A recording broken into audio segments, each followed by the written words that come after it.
বিসমিল্লাহির রহমানির রহিম। পরম করুণাময় ও অসীম দয়ালু আল্লাহর নামে শুরু।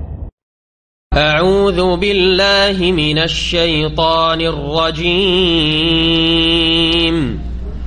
وَإِذْ قَالَ رَبُّكَ لِلْمَلَائِكَةِ إِنِّي جَاعِلٌ فِي الْأَرْضِ خَلِيفَةً قَالُوا أَتَجْعَلُ فِيهَا مَن يُفْسِدُ فِيهَا وَيَسْفِكُ الدِّمَاءَ وَنَحْنُ نُسَبِّحُ بِحَمْدِكَ وَنُقَدِّسُ لَكَ قال إني أعلم ما لا تعلمون وعلم آدم الأسماء كلها ثم عرضهم على الملائكة فقال أنبئوني بأسماء هؤلاء إن كنتم صادقين قالوا سبحانك لا علم لنا إلا ما علمتنا إنك أنت العليم الحكيم قال يا آدم أنبئهم بأسمائهم فلما أنبأهم بأسمائهم قال ألم أقل لكم إني أعلم غيب السماوات والأرض وأعلم ما تبدون وما كنتم تكتمون وإذ قلنا للملائكة اسجدوا لآدم فسجدوا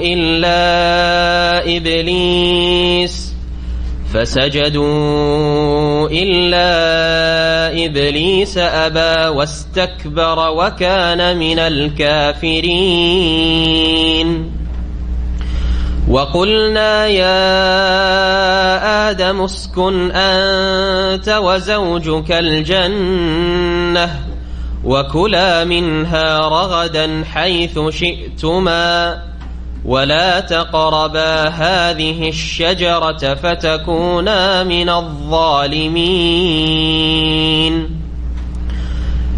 فأزلهما الشيطان عنها فأخرجهما مما كانا فيه وقلنا اهبطوا بعضكم لبعض عدو ولكم في الأرض مستقر ومتاع إلى حين فتلقى آدم من ربه كلمات فتاب عليه إنه هو التواب الرحيم قلنا اهبطوا منها جميعا فإما يأتينكم مني هدى فمن تبع هداي فلا خوف عليهم ولا هم يحزنون قلنا اهبطوا منها جميعا فإما يأتينكم مني هدى فمن تبع هداي فلا خوف عليهم ولا هم يحزنون والذين كفروا وكذبوا بآياتنا أولئك أصحاب النار هم فيها خالدون. السلام عليكم ورحمة الله وبركاته. بسم الله الرحمن الرحيم. الحمد لله رب العالمين والصلاة والسلام على سيد المرسلين نبينا محمد وعلى آله وصحبه أجمعين. أما بعد فأعوذ بالله من الشيطان الرجيم. وعلم آدم الأسماء كلها ثم عرضهم على الملائكة فقال أنبئوني بأسماء هؤلاء إن كنتم صادقين قالوا سبحانك لا علم لنا إلا ما علمتنا إنك أنت العليم الحكيم। মহান আল্লাহর সমস্ত প্রশংসা যে আল্লাহ রাব্বুল আলামিন মানব জাতিকে তার পক্ষ থেকে বিশেষ জ্ঞান দান করার মাধ্যমে ফজিলত দান করেছেন। সালাত এবং সালাম নাযিল হোক প্রিয় নবী মুহাম্মদুর রাসূলুল্লাহ সাল্লাল্লাহু আলাইহি ওয়াসাল্লামের প্রতি, যাকে আল্লাহ রাব্বুল আলামিন কোরআনে কারীম দিয়ে সম্মানিত করেছেন, যাকে শেষ নবুয়ত এবং রিসালাত দিয়ে সম্মানিত করেছেন। আমাদের সূরা বাকারার তাফসীরের চতুর্থ পর্ব আজকে শুরু হবে আয়াত নম্বর 31 থেকে। আলোচনা চলছে আদম আলাইহিস সালামের সৃষ্টি সম্পর্কে। আদম আলাইহিস সালামের সৃষ্টির সম্পর্কিত যে আয়াতগুলি সূরা বাকারাতে শুরু হয়েছে তার প্রথম আয়াতটির তাফসীর গত সপ্তাহে হয়েছে। আল্লাহ রাব্বুল আলামিন ফেরেশতাদেরকে উদ্দেশ্য করে বললেন যে আমি পৃথিবীতে একজন প্রতিনিধি সৃষ্টি করব, যারা একে অপরের প্রতিনিধি হবে, একজন যাবে আর একজন আসবে, আর তারা এই পৃথিবীকে আবাদ করবে আল্লাহ রাব্বুল আলামিনের ইবাদত বন্দেগী দিয়ে, আল্লাহ রাব্বুল আলামিনের আনুগত্য দিয়ে, ভালো কাজ করে এবং অন্যায় কথা কাজ থেকে বেঁচে থাকার মাধ্যমে।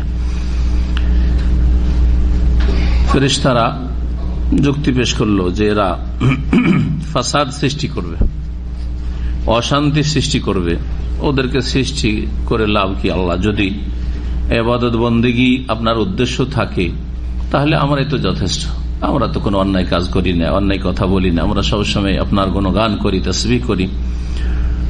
আল্লাহ রাব্বুল বললেন যে আমি যা জানি তোমরা তা জানো না। প্রশ্ন হচ্ছে যে ফেরেশতারা জানলেন কি করে যে আদম আলাইহিস সালামকে সৃষ্টি করার পরে তার সন্তানরা পৃথিবীতে অশান্তি সৃষ্টি করবে, একে অপরকে খুন করবে, একে অপরের সাথে দুশ্মনী শত্রুতা করবে, পৃথিবীতে বিশৃঙ্খলা সৃষ্টি করবে, এসব কথা জানলেন কি করে? এই বিষয়ে মুফাসসিরিনদের একাধিক মত রয়েছে। তার মধ্যে একটি হচ্ছে যে রব্বুল আলামিন যখন বলেন ফেরেশতাদেরকে ইন্নী জাইলুন ফিল আরদে খলিফা, আমি পৃথিবীতে একজন প্রতিনিধি খলিফা সৃষ্টি করব, আমার খলিফা বলেননি, প্রতিনিধি সৃষ্টি করব। কারণ খলিফা কার লাগে? যে থাকে না তার লাগে।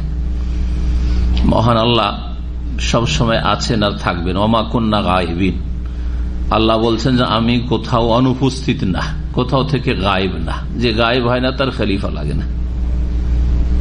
যখন কোন দেশের শাসক বিদেশে কোথাও সফরে চলে যায় তখন তার স্থলাভিষিক্ত একজন লাগে, তার খলিফা, তার জানাশীন লাগে যে তার কাজগুলি পরিচালনা করবে।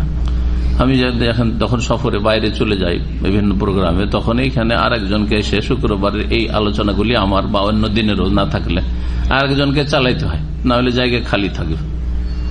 কিন্তু আল্লাহ রাব্বুল আলামিনের তা লাগে না, যার ফলে আল্লাহর খলিফা বলাটি একটি ভ্রষ্টতা, গুমরাহি। জানলেন কি করে ফেরেশতারা? একটি মত হচ্ছে যে এখানে একটি বাক্য উজ্জ আছে, সব কথা উল্লেখ করা হয়নি। কথাটি এরকম ছিল, ইন্নী জাইলুন ফিল আরদে খলিফাতান ইয়াফআলু কাযা ওয়া কাযা, আমি পৃথিবীতে এমন এক প্রতিনিধি সৃষ্টি করব যার সন্তানরা, যার বংশধর আদম সন্তান, ইয়াফআলু কাযা ওয়া কাযা, তারা পৃথিবীতে এই কাজগুলি করবে, তারা এই ভালো কাজ করবে, তারা এই ফিতনা ফাসাদ সৃষ্টি করবে, মারামারি করবে, কাটাকাটি করবে, ঝগড়া বিবাদ করবে। এইভাবে আল্লাহ বলেছিলেন, এটি একটি মত। তখন ফেরেশতারা বললেন তাহলে এইরকম জাতিকে সৃষ্টি করার দরকার কি? তারা ইবাদত করবে আর ফিতনা ফাসাদও করবে, আমরাও ইবাদত করবো, ফিতনা ফাসাদ করবো না। একটি মত এটি। ইমাম ইবনে কাসির রাহমাতুল্লাহ আলাইহি মতটিকে উল্লেখ করেছেন। আর একটি মত তিনি উল্লেখ করেছেন, সেটা হচ্ছে যে তারা মানুষ সৃষ্টির আগে জিন সৃষ্টি হয়েছিল, এই জিনদের বদ আচরণ থেকে উপলব্ধি করেছিলেন ফেরেশতারা যে জিনেরা যখন ফিতনা ফাসাদ সৃষ্টি করেছে, আপোষে কলহ করেছে, তখন মানুষও ওই রকমই হবে। জি, আল্লাহু আলাম। আদম আলাইহিস সালামের ফজিলত, শ্রেষ্ঠত্ব দেখাবার জন্য আল্লাহ রাব্বুল আলামিন এখন কয়েকটি কাজ করছেন ফেরেশতাদের সামনে। প্রথম হচ্ছে যে আদম আলাইহিস সালামকে কেন সৃষ্টি করলাম দেখো তোমরা। যে তোমাদের চাইতে শ্রেষ্ঠ আদম এবং আদমের সৎ সন্তানরা, আদমের নেক সন্তানরা, আদমের সন্তানরা না। যদি কেউ বলে আদম সন্তান ফেরেশতাদের চাইতে শ্রেষ্ঠ, ভুল কথা, তাহলে কাফের শ্রেষ্ঠ নাকি, অসৎ বেদিন লোকেরা শ্রেষ্ঠ নাকি, কখনো। বরং ওদেরকে তো আল্লাহ বলছে উলাইকা কাল আনাম, ওরা ফেরেশতার চাইতে শ্রেষ্ঠ, ফেরেশতার মতো হওয়া দূরের কথা, বরং তারা চতুষ্পদ জন্তুর মতো, বালহুম আদাল, বরং ওর চাইতে বেশি অধম নিকৃষ্ট আল্লাহ বলেছেন। তাহলে কি করে এইরকম কথা অনেক বক্তারা বলে যে মানব জাতি ফেরেশতার চাইতে শ্রেষ্ঠ, ভুল কথা। মানব জাতি নয়, মানব সমাজের সৎকর্মশীলরা, আল্লাহ ভীরুরা, ভালো মানুষরা যদি বলে তো ঠিক আছে। ওয়ালাকাদ কাররামনা বানি আদম, আদম সন্তানকে আল্লাহ সম্মানিত করেছেন যখন আদম সন্তান তাদের দায়িত্বগুলি ঠিকভাবে পালন করবে।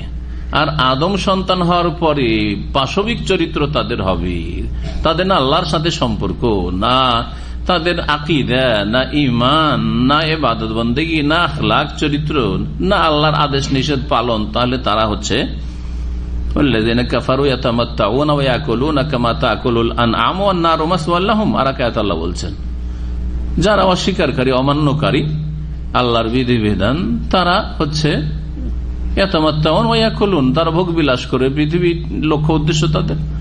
আর খাবে তারা কামা তাকুলুল আনআম, যেমন গবাদি পশু জীবজন্তু খায় ওই রকমই তাদের খাওয়ার ক্ষেত্রে কোনো বাধা নিষেধ নেই যে এটা খেতে হবে, এটা খেতে হবে না, এটা চলবে, এটা চলবে না, এটা হালাল, এটা হারাম, ওইসব কিছু নেই। যা আসছে তাই, যেভাবে আসুক না কেন, সুদে আসুক আর ব্যবসায় আসুক, হালাল হোক হারাম হোক, কোনো পার্থক্য নেই। ওয়ান নারু মাসওয়াল লাহুম, এবং তাদের বাসস্থান হচ্ছে, ঠিকানা হচ্ছে জাহান্নাম। তো আদম সন্তানের যারা সৎকর্মশীল ভালো মানুষ, তাদেরকে আল্লাহ শ্রেষ্ঠত্ব দান করেছেন। এই শ্রেষ্ঠত্ব দেখাবার জন্য আদম আলাইহিস সালামকে আল্লাহ রাব্বুল আলামিন যে সব জীবজন্তু বা বস্তু সৃষ্টি করেছেন জমিনে, সেগুলির নাম শিখিয়ে দিলেন। কত পৃথিবীতে আল্লাহর সৃষ্টি আছে, গাছপালার জগৎ যদি দেখেন তো গাছপালার নাম সব শিখিয়ে দিলেন আল্লাহ রাব্বুল আলামিন। যত প্রাণী আছে, জীবজন্তু আছে, সবের নাম শিখিয়ে দেন আল্লাহ রাব্বুল আলামিন। যত বস্তু আছে, এটার নাম হচ্ছে পাহাড়, এটার নাম হচ্ছে পাথর, এটার নাম হচ্ছে কাঠ, তো এটার নাম হচ্ছে অমক, এই করে কত কি আল্লাহর সৃষ্টিতে আছে সব শিখিয়ে দিলেন। এটা হচ্ছে বালি ইত্যাদি, সবকিছু শিখিয়ে দিলেন। এমনকি দৈনন্দিন জীবনে যেই শব্দগুলি আমরা ব্যবহার করি সেগুলিও নাম একটা, ধরো বায়ু, বায়ু নির্গত হা, জি, এই শব্দগুলো মুফাসসিরিন উল্লেখ করেছেন। উচ্চস্বরে বায়ু হলে তাকে কি বলা হয়, আর যদি সশব্দে না হয় তাহলে ইত্যাদি সমস্ত কিছু শিখিয়ে দিলেন। যন্ত্রপাতি, অস্ত্র যা ব্যবহার করি, চাকু কেমন করে জানলেন আপনি? আপনি নয়, আমার বাপ মার কাছ থেকে, বড় ভাই বোনদের কাছ থেকে শিখে নিয়েছি, আশেপাশে সবাই বলেছে শিখে নিয়েছি, এটার নাম এইটার নাম এই, এটার নাম ব্লেড, এটার নাম খুর, এটার নাম পাতি, শিখে নিয়েছেন। কারো কাছ থেকে শিখেছেন? এমনি তো মায়ের পেট থেকে শিখে আসেননি।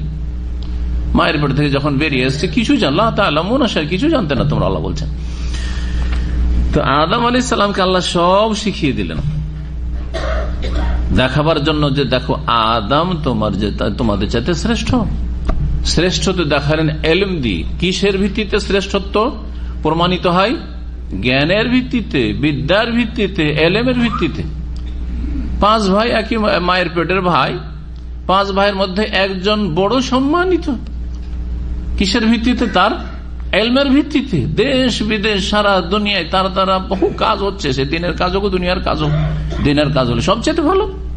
খায়রুকুম মান তাআল্লামাল কোরআন ওয়া আল্লামা, সবচেয়ে শ্রেষ্ঠ তোমাদের মধ্যে যে কোরআন শিখে অথবা শিখায়, আল্লাহর দিন শিখে এবং শিখায়, আল্লাহর কিতাব শিখে এবং শিখায়।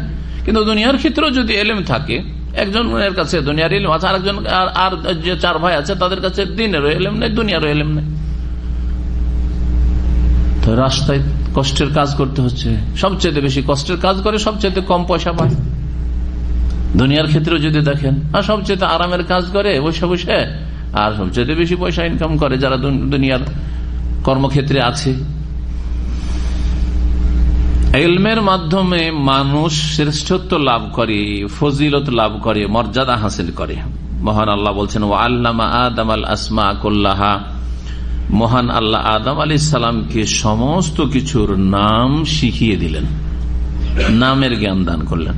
সুম্মা আরাদাহুম আলাল মালায়েকা, তারপরে ওই সব কিছুকে ফেরেশতাদের সামনে পেশ করলেন, যেগুলির নাম শিখিয়ে দিলেন, সামনে যা দেখা যেতে পারে এগুলিকে ফেরেশতাদের সামনে পেশ করলেন। আর বললেন ফাকাল আম্বিউনি বিআসমাই হাউলাই ইন কুনতুম সাদিকিন, তোমরা যদি তোমাদের যে কথা দাবি যে আল্লাহ সৃষ্টি করিয়েন না আদমকে, ক্ষতির দিক বেশি, লাভ নেই, সৃষ্টি করিয়েন না, এই কথাই যদি তোমরা সত্যবাদী হও, তোমাদেরটাই যদি ঠিক হয়, তাহলে এগুলির নাম তোমরা আমাকে জানিয়ে দাও। আম্বিউনি, আম্বা মানে জানিয়ে দাও, আমাকে বলো বা আমাকে জানাও, বি আসমাই হাউলাই, এসবের নাম, ইন কুনতুম সাদিকিন, যদি তোমরা সত্যবাদী হও তোমাদের এই দাবিতে, তাহলে তোমাদের কথাই ঠিক থাকবে যে সৃষ্টি করব না। কিন্তু না, কালু, তারা জানে না, জীবনে এগুলোর নাম জানে না, এগুলো তাদের ক্ষেত্র ছিল না, ফিল্ড ছিল না, এইসব জেনে লাভটা কি? আল্লাহ জানাননি, শেখাননি, কিছুই জানেন না এই সম্পর্কে। তাদের যে বিষয়ে দায়িত্ব ছিল সে বিষয়গুলি তারা জানেন। কালু, তখন ফেরেশতারা বললেন সুবহানাক, তোমার মহিমা পবিত্রতা ঘোষণা করি। সুবহানাকা, এটা হচ্ছে মাসদার, আরবি গ্রামারে মাফউলে মুতলাক, ওসাব্বিহু সুবহানাক, নুসাব্বিহু সুবহানাক, হে আল্লাহ আমরা তোমার পবিত্রতা ঘোষণা করি। এই জন্য সুবহানাকা সবসময় ফাতা জাবার দিয়ে আছে, কোথাও সুবহানাকা পাবেন না, আপনি যে কোনো জায়গায় সুবহানাল্লাহ বলছেন, তাই না? সুবহানাকা, সুবহানা রাব্বিকা রাব্বিল ইজ্জাতি আম্মা ইয়াসিফুন ওয়া সালামুন আলাল মুরসালিন ওয়ালহামদুলিল্লাহি রাব্বিল আলামিন, সব জায়গায় সুবহানা নাই জাবার দিয়ে আছে। এটা যারা মাদ্রাসা পড়েন বা পড়ান তাদের জন্য, যেখানে ফাতা কেন হইল, সুবহানও কেন না, সুবহান নেই কেন নেই, কোন জায়গায় তো নেই। মফউলে মুতলাক আর মফউলকে ফাতা হয়, মানে সুবাতের একটি হচ্ছে মফউলে মুতলাক। লা ইলমা লানা ইল্লা মা আল্লামতানা, হে আল্লাহ আমাদের কাছে তো কোনো জ্ঞান নেই একমাত্র সেই জ্ঞান ছাড়া যা তুমি আমাদেরকে শিখিয়েছো। তোমার শেখানো ছাড়া আমাদের কাছে আর তো অন্য কোথাও থেকে কোন সূত্র থেকে জ্ঞান আসার কোন পথ নেই, অন্য কোন সূত্র নেই। ইন্নাকা আনতাল আলিমুল হাকিম, নিশ্চয়ই তুমি সর্বজ্ঞ, আলিম সবকিছু জানো, আল হাকিম প্রজ্ঞাময়, তোমার সবকিছু জানা আছে, তুমি সব জানো আমরা জানি না, আর তুমি যা কিছু করো তাতে হেকমা রয়েছে। তুমি আদম আলাইহিস সালামকে সৃষ্টি করেছো, এতে প্রজ্ঞা রয়েছে, হেকমত রয়েছে, তত্ত্ব রয়েছে। তুমি যে আমাদেরকে জিজ্ঞেস করছো আমরা জবাব দিতে পারছি না, এইটা উদ্দেশ্যবিহীন নয়, ফালতু কাজ নয়, বরং এতেও প্রজ্ঞা রয়েছে। আল হাকিম, তো আল্লাহ রাব্বুল আলামিনকে তারা হাকিম আর আলিম বলে সম্বোধন করলেন এই উদ্দেশ্যে যে আল্লাহ তোমার কোনো কথা কাজ অসার নয় বা উদ্দেশ্যবিহীন নয়, বেকার নয়। কালা ইয়া আদম, আল্লাহ বলে হে আদম, আম্বিউহুম বিআসমাইহিম, তুমি এদেরকে জানিয়ে দাও এই সবগুলির নাম, ওরা তো বলতে পারলো না, তুমি বলে দাও। আল্লাহ আদম আলাইহিস সালামকে এই জ্ঞান দিয়ে রেখেছেন। আদম আলাইহিস সালাম এক এক করে সবকিছু যা সামনে আছে এটা এটা এটা এটা সব নাম বলে দিলেন। ফালাম্মা আম্বাআহুম বিআসমাইহিম, যখন আদম আলাইহিস সালাম তাদেরকে জানিয়ে দিলেন ওইসবের নাম সম্পর্কে, কালা, তখন মহান আল্লাহ বললেন আলাম আকুল লাকুম, আমি কি তোমাদেরকে বলি নাই, ইন্নী আলাম গায়বাস সামাওয়াতি ওয়াল আরদ, যে আমি আকাশসমূহ এবং পৃথিবীর অদৃশ্য সম্পর্কে জানি। ইন্নী আলাম, আমি জানি, তোমাদের কাছে অদৃশ্য কিন্তু আমার কাছে অদৃশ্য না, আমার কাছে সবকিছু দৃশ্য। তোমাদের দিকে লক্ষ্য করে যা অদৃশ্য তাও আমার দৃশ্য, আর যা তোমাদের দৃশ্য তাও আমার দৃশ্য, মানে যা তোমরা দেখো না তাও আমি দেখি, যা জানো না তাও আমি জানি, আর যা তোমরা দেখো জানো তাও জানি।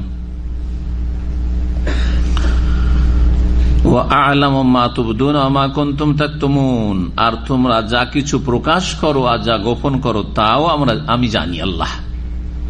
তোমাদের মনে কিছু কথা আসে আবার প্রকাশ করো অনেক সময়, তাও আল্লাহ জানেন, আবার প্রকাশ করো না তাও আল্লাহ জানেন। সুতরাং মনে কোনো একটা ভালো কথা আসলো, করলেন, প্রকাশ হইলো, তাও আল্লাহ জানেন, ভালো কথা আসলো আর করলেন না, তাও আল্লাহ জানেন যে ভালো একটা কথা আপনার নিয়তে ছিল কিন্তু করেননি বা করতে পারেন নাই, তাও আল্লাহ জানছেন। পারেন নাই তখন আল্লাহ ওই জন্য সওয়াব দেবেন আপনাকে, ভালো কাজের নিয়ত ছিল করতে পারেন নাই।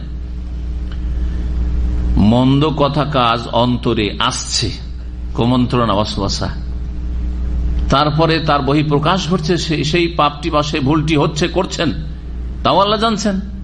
মাতুবুদুন যা প্রকাশ করছো, আর অনেক খারাপ কথাই মনের ভিতরে আসে আর অনেকেই করেন না, প্রকাশ করেন না মুখে অথবা কাজের মাধ্যমে, তাও আল্লাহ জানেন। ওমা কুনতুম তাকতুমুন।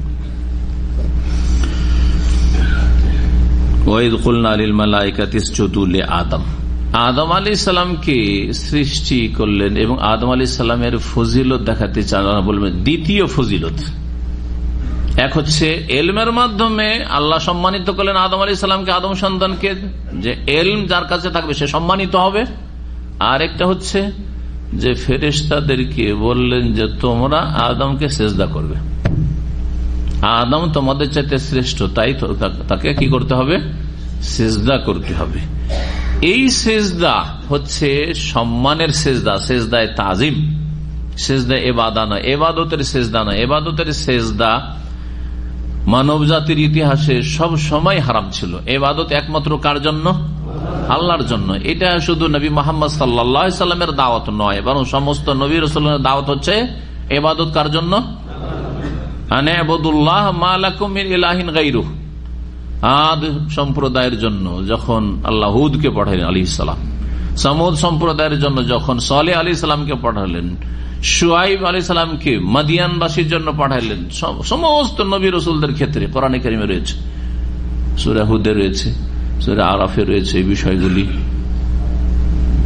আল্লাহ রাব্বুল বলছেন যে তাদের দাওয়াত, প্রত্যেক নবীর দাওয়াত ছিল আনাবুদুল্লাহ, তোমরা কি করবে? আল্লাহর ইবাদত করবে। আর সিজদার চাইতে বড় ইবাদত কি হতে পারে? মানুষ ইবাদত করতে করতে শরীরের সবচাইতে সম্মানিত মর্যাদাপূর্ণ যে অঙ্গটি সেটা হচ্ছে এই মাথা, চেহারা, মুখমণ্ডল, কপাল, সেটাও মাটিতে ধুলোতে লুটিয়ে দেয়। এর চাইতে বড় ইবাদত কিছু হতে পারে না। আল্লাহ বলছেন আল্লাহর সান্নিধ্য লাভের ক্ষেত্রে, আল্লাহর নৈকট্য অর্জন করার ক্ষেত্রে যে সেজদার মাধ্যমে, মানে নামাজের ভিতরে সেজদা করে, বাইরে সেজদা আবার বেদাতীদের সেজদা না। একটা সেজদা আবার বেদাতীদের সেজদা আছে, জানা আছে না? কি সেজদা? নামাজ পড়ে বসে আছে, মসজিদে বসে আছে দিল শুধু এমনি একটা সিজদা, আর সিজদা দেওয়ার পর টান দিয়ে মসজিদে চলে গেল। এইরকম সেজদা, সেজদায় শুকুর ছাড়া, নামাজের বাইরে সেজদা, সেজদায় শুকুর, খুশির খবর একটা আছে। হঠাৎ করে খবর আসলো, আলহামদুলিল্লাহ আমার ছেলেটা পাশ করেছে, আমার ছেলেটার অ্যাডমিশন হয়েছে, বা আমার অ্যাডমিশন হয়েছে ছাত্র একজন, আমার ভিসা হয়েছে, আলহামদুলিল্লাহ ভিসা লেগে গেছে, ইত্যাদি ইত্যাদি, আমার স্যালারি বেড়েছে, সাথে সাথে সেজদা করবেন। এটা হচ্ছে নবী কারীম সাল্লাল্লাহু আলাইহি ওয়াসাল্লামের সুন্নাত। এইরকম সেজদা নামাজের বাইরে সেজদা, এটা আছে। দ্বিতীয় নম্বরে নামাজের বাইরে সেজদা আছে সেজদায়ে তেলাওয়াত। জি, সেজদায়ে তেলাওয়াত কোরআনে কারীমের কতটি জায়গায় রয়েছে? কত? 14 না 15? 15 জায়গায় আছে। জি, 14 হচ্ছে খাস এক মজহাব, কথা বোঝা গেছে। আর হাদিসের আলোকে 15টি জায়গায় সেজদা আছে। সূরা হজের দুটোই সেজদা হাদিস দ্বারা প্রমাণিত। জি, আর সূরা সদের সেজদাও হাদিস দ্বারা প্রমাণিত। শাফি মজহাবের লোকেরা সূরা হজের 2 সেজদাকে নিয়েছে, কিন্তু সদের সেজদা, সূরা সদের সেজদাকে তারা বলছে যে না, এটা দাউদ আলাইহিস সালামের শুকরার সেজদা ছিল, সেজদা নাই, ওটাও সেজদা আছে। তাহলে শাফি মজহাবের এই ফতোয়া ভুল। আর হানাফি মজহাবের লোকেরা সদের সেজদা নিয়েছে, কিন্তু সূরা হজের একটি সেজদা নিয়েছে, দুটো নাইনি, এই ফতোয়াও ভুল। আর সঠিক হচ্ছে সেই হাদিসের আলোকে। আর আপনি কার তরিকায় ইবাদতবন্দি করবেন আপনি বুঝেন, রাস্তা ক্লিয়ার আপনার সামনে। শাফি হবেন না, হানাফি হবেন না, মুহাম্মদি হবেন সাল্লাল্লাহু আলাইহি ওয়াসাল্লাম। জি হ্যাঁ, শাফি বলছে এখানে সেজদা, আর আবু হানিফা বলছে এখানে সেজদা, আর হাদিসে আছে যে এখানেও আছে ওইখানেও আছে। এখন আপনি কোনটা নেবেন? নবী মুহাম্মদ সাল্লাল্লাহু আলাইহি ওয়াসাল্লামের হাদিস দ্বারা যেটা প্রমাণিত সেটা নেবেন, যদি অন্তর আপনার বাঁকা না হয়ে থাকে, কেউ না করে থাকে, গুমরাহির শিকার না হয়ে থাকেন। সোজা রব্বানা লা তুযিগ কুলুবানা বা'দা ইয হাদাইতানা, হেদায়েত হয়ে যাওয়ার পর আল্লাহ আমাদের অন্তরকে বাঁকা করিও না, নবীর সাথে আমাদের অন্তরকে রাখো, নবীর রাস্তার সাথে রাখো। এই সেজদা ইবাদত ছিল না। কোন যুগে ইবাদতের সেজদা আল্লাহ ছাড়া অন্যের জন্য জায়েজ ছিল না। তাজিমের সেজদা, তাজিমের জন্য সেজদা আগের উম্মতে জায়েজ ছিল, কিন্তু শেষ নবী মুহাম্মদুর রাসূলুল্লাহ উম্মতে তাজিম, শ্রদ্ধা, ইজ্জতের সেজদাও জায়েজ নয়। আগের উম্মতে জায়েজ ছিল, এর প্রমাণ দুটি কোরআনে কারিমে রয়েছে। আগের উম্মতে জায়েজ ছিল তাজিমের সেজদা, একটি প্রমাণ হচ্ছে যে আদম আলাইহিস সালামকে সেজদা করেছিলেন কারা? ফেরেশতারা। তখনকার যুগে মেলা বিধান ছিল জায়েজ, যা এখন কোনটাই জায়েজ নাই। ভাই বোনে বিবাহ জায়েজ ছিল, জায়েজ আছে এখন হারাম। যদি কেউ যদি বিয়ে করে আপন ভাই বোনকে, সে মুসলিম নয়, মুরতাদ, সে ইসলাম থেকে বেরিয়ে যাবে। কোরআনকে অস্বীকার করলো। আদম আলাইহিস সালামকে সেজদা করেছে ফেরেশতা, এটা হচ্ছে সেজদায়ে কি? তাজিম, তাজিমের সেজদা। আর ইয়াকুব আলাইহিস সালাম তার ছেলেদেরকে নিয়ে, গোটা পরিবারের সবকে নিয়ে যখন ইউসুফ আলাইহিস সালামের দরবারে পৌঁছিলেন মেসরে, আর ইউসুফ আলাইহিস সালামের বিভিন্ন স্তর পার করে গিয়ে তিনি নেতৃত্বে পৌঁছেছেন। আল্লাহ যেখানে পৌঁছাইতে চাইবেন কেউ ঠেকাতে পারবে না। কল্পনা করতে পারবেন না আপনি যে আপনার এরকমটা হইতে পারে। এই জন্য সবসময় আল্লাহকে ধরতে হবে। আল্লাহর সাথে যার সম্পর্ক ভালো তার সবকিছুই ভালো, আর যার আল্লাহর সাথে সম্পর্ক খারাপ তার কিছুই ভালো না। দুনিয়ার উপায় উপকরণ আর দুনিয়ার ধন জন যাতে করে কোন মুসলিমকে প্রতারিত না করে। আজকে ধন আছে, কালকে নেই। আজকে জনবল আছে, কালকে নেই। আজকে লোকের আপনার সাথে মহব্বত করে, কালকে শত্রুতা করতে পারে, ক্ষতি করতে পারে। আজকে আপনার উপকার করছে, কালকে অপকার করতে পারে। কিন্তু আল্লাহ রাব্বুল আলামিন কখনো অসহায় ছেড়ে দেবে না যদি আপনি আল্লাহর সাথে থাকেন। আর আল্লাহর সাথে থাকার জন্য কি করতে হবে? আল্লাহকে রাজি করার কাজ করতে হবে, আল্লাহর নারাজের কাজ থেকে বেঁচে থাকতে হবে। পাপ করবেন আর বলবেন আল্লাহ আমি তোমার সাথে আছি, তা হবে? ফরজ ওয়াজিবে ঘাটতি করবেন, অন্যায় কাজ করবেন যে আল্লাহ তুমি আমাকে রক্ষা করো, হবে না? হবে না। আল্লাহকে আঁকড়ে ধরুন, সঠিক রাস্তা দুনিয়া আখিরাতে পাবেন। আল্লাহ যেন তৌফিক দান করেন। ওখানে গিয়ে যখন পৌঁছিলেন তারা, তখন সূরা ইউসুফে রয়েছে সবাই সেজদায় পড়ে গেলেন। ভাইয়েরা সবাই সেজদায় পড়ে গেলেন। কার সামনে? ইউসুফ আলাইহিস সালামের সামনে। এই সেজদা জায়েজ এখন জায়েজ নাই, কিন্তু বনি ইসরাইলদের দিনে ইউসুফ আলাইহিস সালামের যুগে জায়েজ ছিল তাজিমের সেজদা, কোন না জায়েজ কাজ ছিল না। এখন আমাদের দাবি যে এই উম্মতে তাজিমের সেজদা জায়েজ নয়, এর তো দলিল দিতে হবে।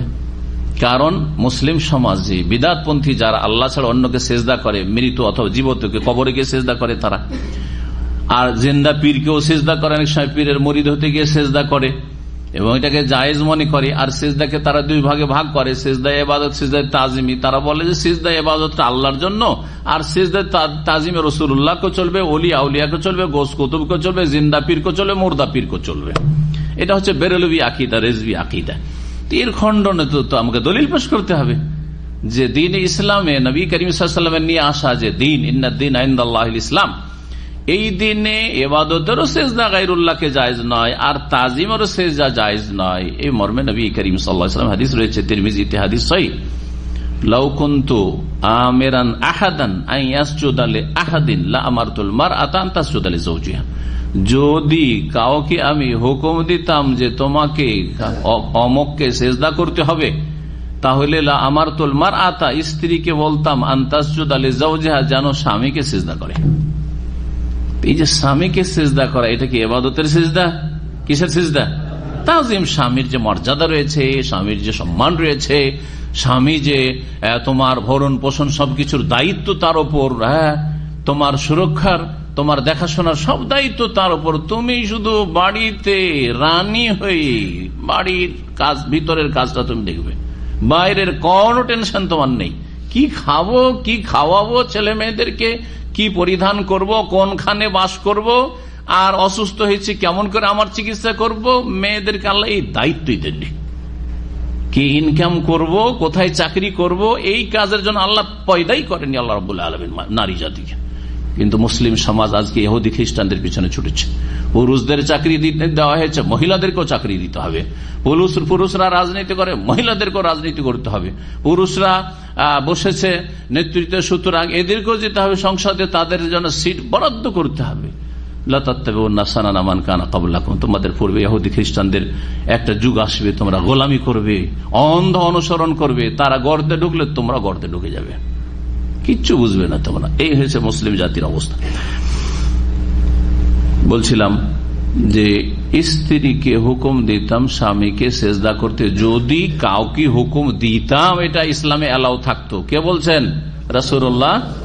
এটা ছিল তাজিমের সেজদা। তাহলে বোঝা গেল তাজিমের সেজদা যখন স্বামীকে চলবে না, বাপকেও চলবে না, মাকেও চলবে না, কোন ওস্তাদকেও চলবে না, ইমামকেও চলবে না, রাসূলুল্লাহ সাল্লাল্লাহু আলাইহি ওয়াসাল্লামকে চলবে না।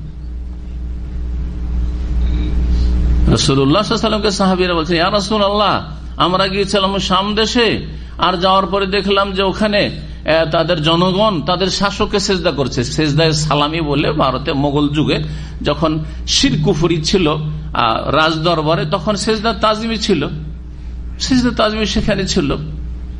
তারা দিন সম্পর্কে, তৌহিদ সম্পর্কে, ইসলাম সম্পর্কে জ্ঞান ছিল না। মুসলিম শাসক ছিল কিন্তু তাদের কোনো জ্ঞান ছিল না, যার ফলে সেজদায় সালামি বলে এই তাজিমের সেজদার প্রচলন ছিল। এটা মাঝে মধ্যে উঠেছে আলহামদুলিল্লাহ সেই যুগের উলামায়ে কেরামদের মেহনত পরিশ্রমে আর তাদের দাওয়াতের মাধ্যমে উঠেছে আলহামদুলিল্লাহ। তো এই সেজদায়ে তাজিমি জায়েজ নয়, সেজদায়ে ইবাদত জায়েজ নয়। কোরআনে কারীম স্পষ্ট ভাষা আল্লাহ বলছেন, লা তাসজুদু লিশ-শামসি ওয়ালা লিল-কমার, তোমরা সূর্য চন্দ্র কোনো কিছুকে সেজদা করবে না। ওয়াসজুদু লিল্লাহিল্লাযী খালাকাহুন্না, বরং তোমরা সেজদা করবে সেই সত্তাকে, সেই আল্লাহকে যিনি সূর্য চন্দ্র তারকা গ্রহ এই সমস্ত কিছুকে সৃষ্টি করেছেন, যিনি সৃষ্টিকর্তা। আদম আলাইহিস সালাম কে সেজদা করার জন্য আল্লাহ রাব্বুল আলামিন বললেন কারাকে? ফেরেশতাদেরকে।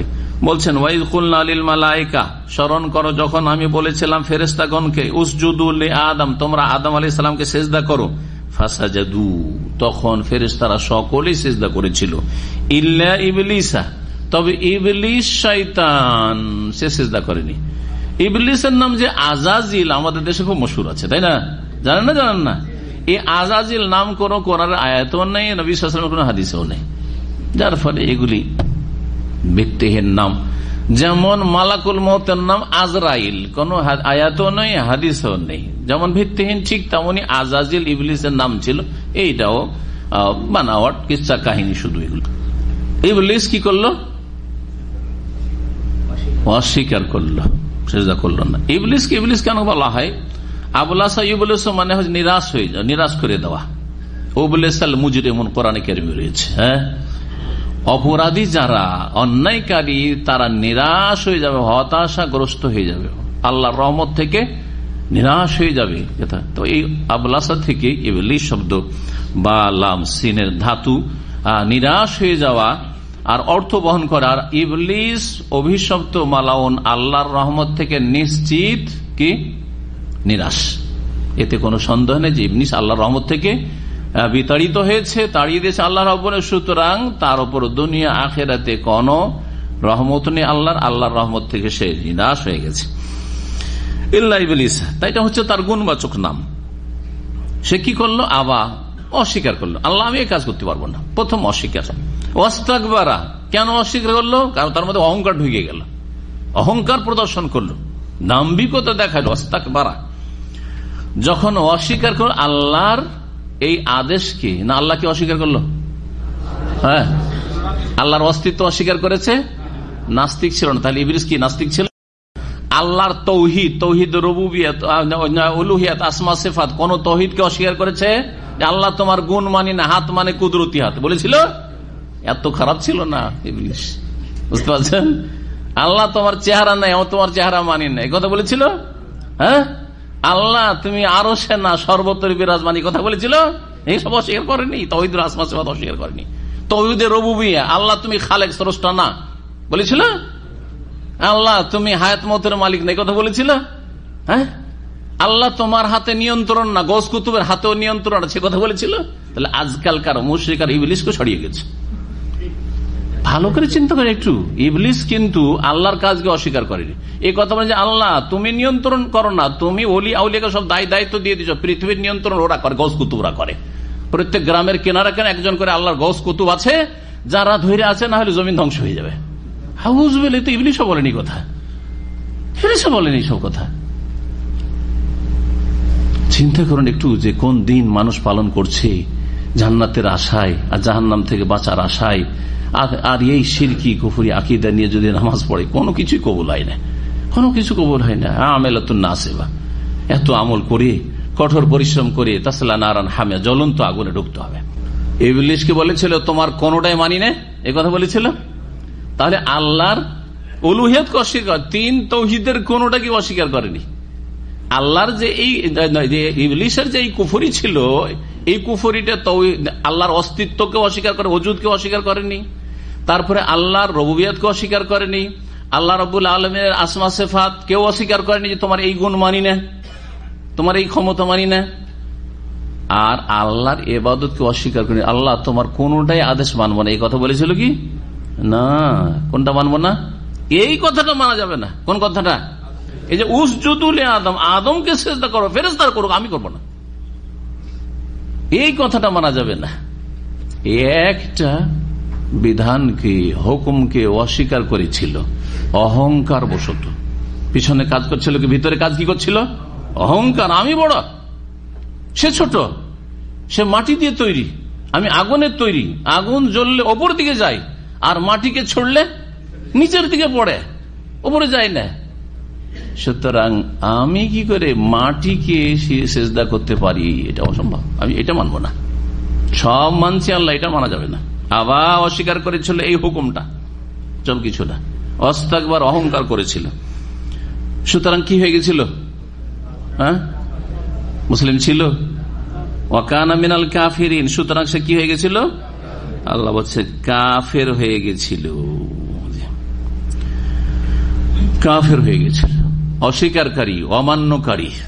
ইবলিস একটা অস্বীকার করলো, একটা অহংকার করলো, দুটা পাপ হইল, অস্বীকারের পাপ।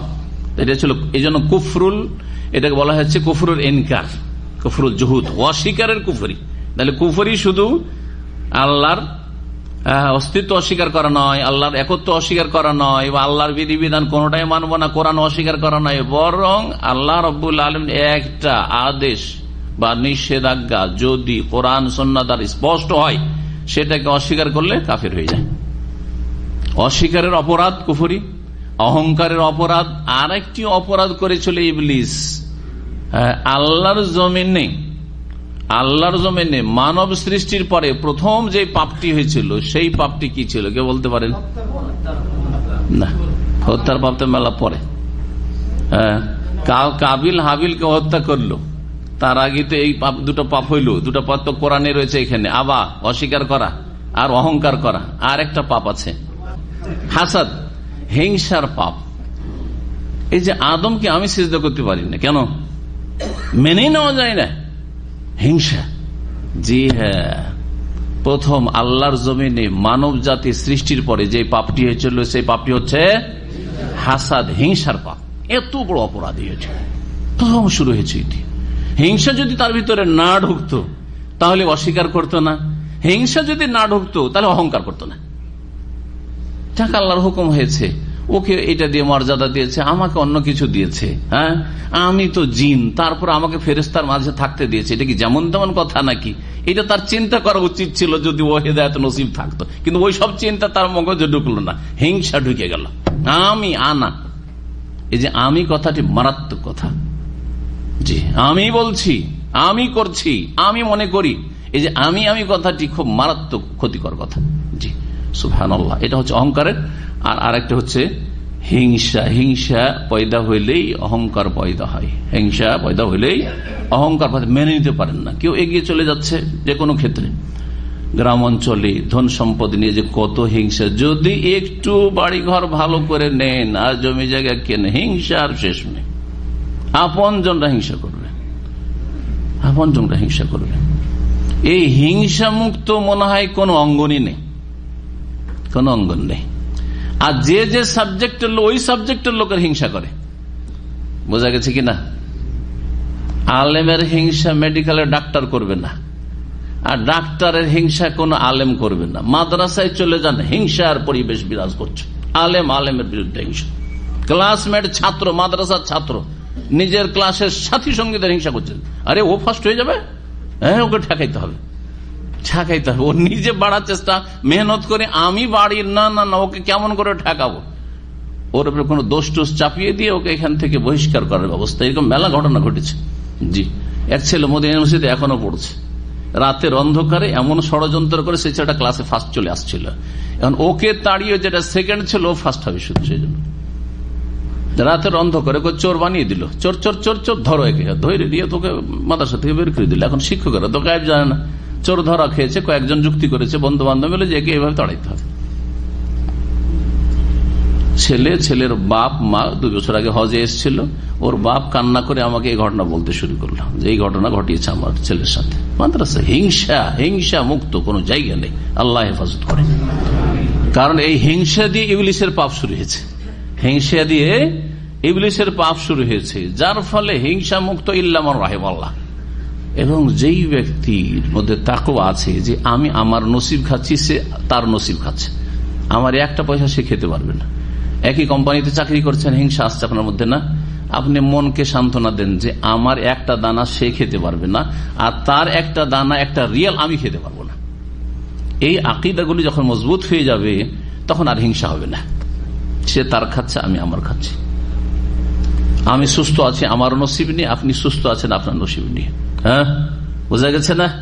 জি, কারো ভালো গাড়ি দেখলে হিংসা, কারো বাড়ি দেখলে হিংসা, কারো ভালো স্ত্রী দেখলে হিংসা, কারো ছেলে মেয়ে দেখলে হিংসা, ইত্যাদি ইত্যাদি। সুবহানাল্লাহ, আল্লাহ যেন হেফাজত করেন। এই ইবলিস বললাম যে সে ফেরেশতাদের মতো নূরের পয়দা ছিল না, তাই না? এর দলিল বাকি আপনার কাছে? দলিল কি যে আগুনের তৈরি? কোরআনে আছে? কোরআনে আছে? কে বলতে পারে? আচ্ছা, হ্যাঁ হ্যাঁ, সূরা কাহফ,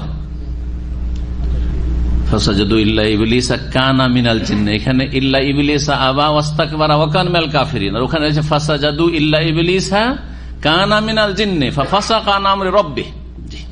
সে জিনদের মধ্যেকার ছিল, সে জিনদের মধ্যেকার ছিল, এটাই হচ্ছে সঠিক মত, এটা হচ্ছে কোরআনের ভাষা। তারপরও একদল এর অপব্যাখ্যা করেছে, ভুল ব্যাখ্যা করেছে। কানা মিনাল জিন্ন মানে সে জিন স্বভাবের ছিল, মানে জিন ছিল না, এই মতও আছে, দুর্বল। সে আসলে আল্লাহ বলছেন জিনের মধ্যেকার, সে জিন জাতির ছিল।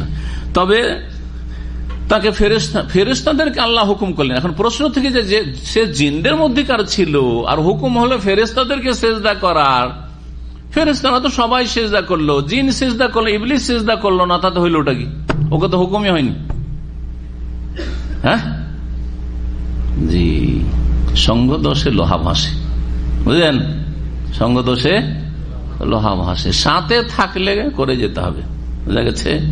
জি, আল্লাহ রাব্বুল আলামিন ইবলিসকে সম্মান দিয়েছিলেন যে থাক তুই এর সাথে, ফেরেশতাদের সাথে থাক। ফেরেশতাদেরকে যখন হুকুম হইল তখন তার সাথে সাথে তাকে হুকুম হলো, যখন তুই ফেরেশতাদের দলে শামিল হয়ে গেছিস, ওদের সাথে থাকা, বসা, উঠা, চলাফেরা, তাহলে তোকেও সেজদা করতে হবে। এই আদেশের আওতাভুক্ত তুইও, তোকেও সেজদা করতে হবে। তারপরে মহান আল্লাহ বলছেন ওয়াকুলনা ইয়া আদম উসকুন, আমি তারপরে বললাম হে আদম, উসকুন আনতা ওয়া যাওজুকাল জান্নাত, তুমি আর তোমার স্ত্রী জান্নাতে বসবাস করো। জান্নাতে যাওয়ার আগে হাওয়া আলাইহিস সালামকে বা রাদিয়াল্লাহু আনহাকে সৃষ্টি করা হয়েছিল। আদম আলাইহিস সালাম থেকে হাওয়াকে সৃষ্টি করা হয়েছিল জান্নাতে যাওয়ার আগে, যা সহিহ হাদিসে রয়েছে যে আদম আলাইহিস সালাম ঘুমিয়েছিলেন, ঘুম ভাঙতেই যতদিন পর্যন্ত হাওয়া সৃষ্টি হয় ততদিন পর্যন্ত যেন মনটা কেমন থাকতো, যেমন এটা অশান্তি। যারা বিবাহ করে বিদেশে এসছেন হঠাৎ করে 1 মাস 2 মাস থেকে, তাদের মনটা যেমন থাকে, জানা আছে না নেই? যারা বিয়ে করে এসছেন তারা ঠিকই জানে, আর যারা এখনো বিয়ে করেনি ওরা বুঝেননি যে মজাই লাগছে, 5 বছর 7 বছর কোনো ব্যাপারই না। কিন্তু নতুন বিয়ে করে 2-3 মাস থেকেই তারপরে চলে এসছেন, অথবা বিয়ে করেছেন এখনো মানে ওইরকম থাকার সুযোগ পাননি, তাদের যে কেমন দিন কাটছে, রাত কাটছে, ওরা বুঝতে পারছে। তো আদম আলাইহিস সালাম ওইরকম অবস্থা। মানুষের প্রকৃতি একটা আছে, হ্যাঁ, তার শারীরিক চাহিদা। সুতরাং কোন শান্তি যেন নেই জীবনে, এটা শুষ্ক জীবন, অশান্তির জীবন। ওই সময় ঘুম ভাঙতে দেখছে না হাওয়া তার পাশে, দেখে মুচকি হাসি দিয়েছে, স্বাভাবিক। সুবহানাল্লাহ, মানুষের প্রকৃতি। হ্যাঁ, স্ত্রীকে দেখলেই মুচকি হাসি, যদি সত্যি আন্তরিকতা থাকে, ভালোবাসা থাকে। আল্লাহ বলছেন যে তুমি আর তোমার স্ত্রী জান্নাতে বসবাস করো, ওয়াকুলা মিনহা, আর তোমরা উভয়ে সেখান থেকে খেতে থাকো, রাগাদান, তৃপ্তির সাথে। রাগাদান অফুরন্তকে বলা হয়, ফুরাবার নাই, শেষ হওয়ার নাই। তৃপ্তির সাথে, যা ইচ্ছা তাই, যেমন ইচ্ছা তাই, যখন ইচ্ছা তাই তখন। হাইসু শি'তুমা, যেখান থেকে তোমরা চাও না কেন, যেখান থেকে যা ইচ্ছা তাই খেতে পারো। তবে এই তবে যে করে দিলেন আল্লাহ রাব্বুল আলামিন, পরীক্ষা এটি। ওয়ালা তাকরাবা হাযিহিশ শাজারা, এই গাছের তোমরা উভয়ে কাছে যাবে না। ফাতাকুনা মিনাল যালিমিন, নচেত তোমরা জালেমদের দলভুক্ত হবে, অন্যায়কারীদের দলভুক্ত হয়ে যাবে। গাছের কাছে গেলে এই গাছ থেকে যদি খাও ফল, তাহলে কিন্তু জালেম হয়ে যাবে। আগেই সাবধান করে দিচ্ছে। আল্লাহ সাবধান করেছেন না করেন নাই? তা আল্লাহর কোনো দোষ চাপবে? হ্যাঁ, যে আল্লাহ বের করবে, দুনিয়াতে পাঠাবে, সেই জন্য এরকম কাজ করেছে। আল্লাহ বলেছে যে তুমি এরকম কাজ করো, দিয়ে বেরিয়ে যাও। আল্লাহ বলছে আরামে থাকো, তুমি এই কাজটা করিও না। কাজ করলেন আদম, ঠিক না? তা আমাদের বাবার ভুলের কারণে আমাদেরকে পৃথিবীতে আসতে হয়েছে। তারপর আল্লাহ রাস্তা বলে দিয়েছেন, ঠিক আছে, জান্নাত দেখিয়ে দিয়েছি, আর জান্নাতে কিছু তো রেখেছি ও তোমাদের বাবা আদমকে, আর জান্নাতে ফিরেও আসতে পারবে, তার তরিকাও বলে দিচ্ছি। এখন ওই তরিকা ধর, আবার ওই জান্নাতে ফিরে আসবে। হারিয়ে যাওয়া বস্তু হাসিল হবে। খেলাফত মুসলিম জাতি হারিয়ে দিয়েছে, হারিয়েছে না হারায়নি? হারিয়ে দিয়েছে। খোলাফা রাশেদিনদের খেলাফত ছিল, তারপরে ছিল উমাইয়াদের খেলাফত ছিল, আব্বাসীদের খেলাফত ছিল, তুর্কিদের খেলাফত ছিল, মোগলদের খেলাফত বা মুসলিম রাজত্ব ছিল ভারতে 700-800 বছর ধরে। সব হারিয়ে দিয়েছে মুসলিমরা। এখন পশ্চিমা সভ্যতা তাদের ঘরে ঘরে, রাস্তাঘাটে, সব জায়গায়, জি, হারিয়ে দিয়েছে। কিসের কারণে হারিয়েছে? আল্লাহ এমনি কেড়ে নিয়েছেন না, তাদের জুলমের কারণে, তাদের পাপের কারণে। আর সবচেয়ে বড় জুলম হচ্ছে শিরকের জুলুম। শিরকের জুলুম ভারত উপমহাদেশে শিরকের ধর্ম, শুধু শিরক। কত যে হাজার হাজার লক্ষ লক্ষ কবর মাজারের পূজা হচ্ছে, সেজদা হচ্ছে আল্লাহকে বাদ দিয়ে। এই সবগুলি হচ্ছে মুসলিম আমলে। যতগুলি মাজার আর মাজার পূজা সব শুরু হয়েছে মুসলিম রাজত্বের আমলে, হিন্দু রাজাদের আমলে এগুলো শুরু হয় নাই। জি, এগুলোর পৃষ্ঠপোষকতা করেছে, আল্লাহ কেড়ে নিয়েছেন। মানুষের কাছ থেকে কিছু হারিয়ে গেলে তারপরে সেটা উদ্ধার করার জন্য মানুষ আপ্রাণ চেষ্টা করে। এটা হচ্ছে মানুষের একটা স্বভাব, ভালো দিক। কিন্তু তার পন্থাটা সঠিক পন্থা হইতে হবে, ঠিক কিনা? আমার কাছ থেকে হাতছাড়া হয়ে গেছে বা হারিয়ে গেছে আমারই জিনিস, কিন্তু সেটা হাসিল করার জন্য পন্থাটা কি হইতে হবে? সঠিক পন্থা হইতে হবে। আর মুসলিমের জন্য সঠিক পন্থা হচ্ছে লাকাদ কানা লাকুম ফি রাসূলিল্লাহি উসওয়াতুন হাসানাহ। রাসূলুল্লাহ সাল্লাল্লাহু আলাইহি ওয়াসাল্লামের মধ্যে তোমাদের জন্য উত্তম আদর্শ রয়েছে, উত্তম আদর্শ রয়েছে। নবীর তরিকায় ফিরে আসতে হবে, খোলাফায়ে রাশেদিনের তরিকায় ফিরে আসতে হবে, সাহাবায়ে কেরামদের তরিকায় ফিরে আসতে হবে। জি, তারপরে তাবেঈনদের তরিকায় ফিরে আসতে হবে, তাবেঈনদের তরিকায় ফিরে আসতে হবে। 4 আইম্মায়ে কেরাম রাহিমাহুমুল্লাহ জামিয়ান ওয়া রাদিয়াল্লাহু আনহুম আজমাইন, তাদের তরিকায় ফিরে আসতে হবে। ইমাম মালিক রাহিমাহুল্লাহ বলছেন, লা ইয়াসলুহু আখিরু হাযিহিল উম্মাহ ইল্লা বিমা সালাহা বিহি আউয়ালুহা। এই উম্মতের শেষ যুগের মানুষের সমস্যার সমাধান হবে না, অবস্থার উন্নতি হবে না, ভালো হবে না, ইল্লা বিমা সালাহা বিহি আউয়ালুহা, ওই পন্থা ছাড়া, ওই রাস্তা ছাড়া, ওই আদর্শ ছাড়া যা দিয়ে এই উম্মতের প্রথম যুগের লোকের সমাধান হয়েছে সমস্যার। জি, ওইদিকে ফিরে যেতে হবে, ওই আদর্শে ফিরে যেতে হবে।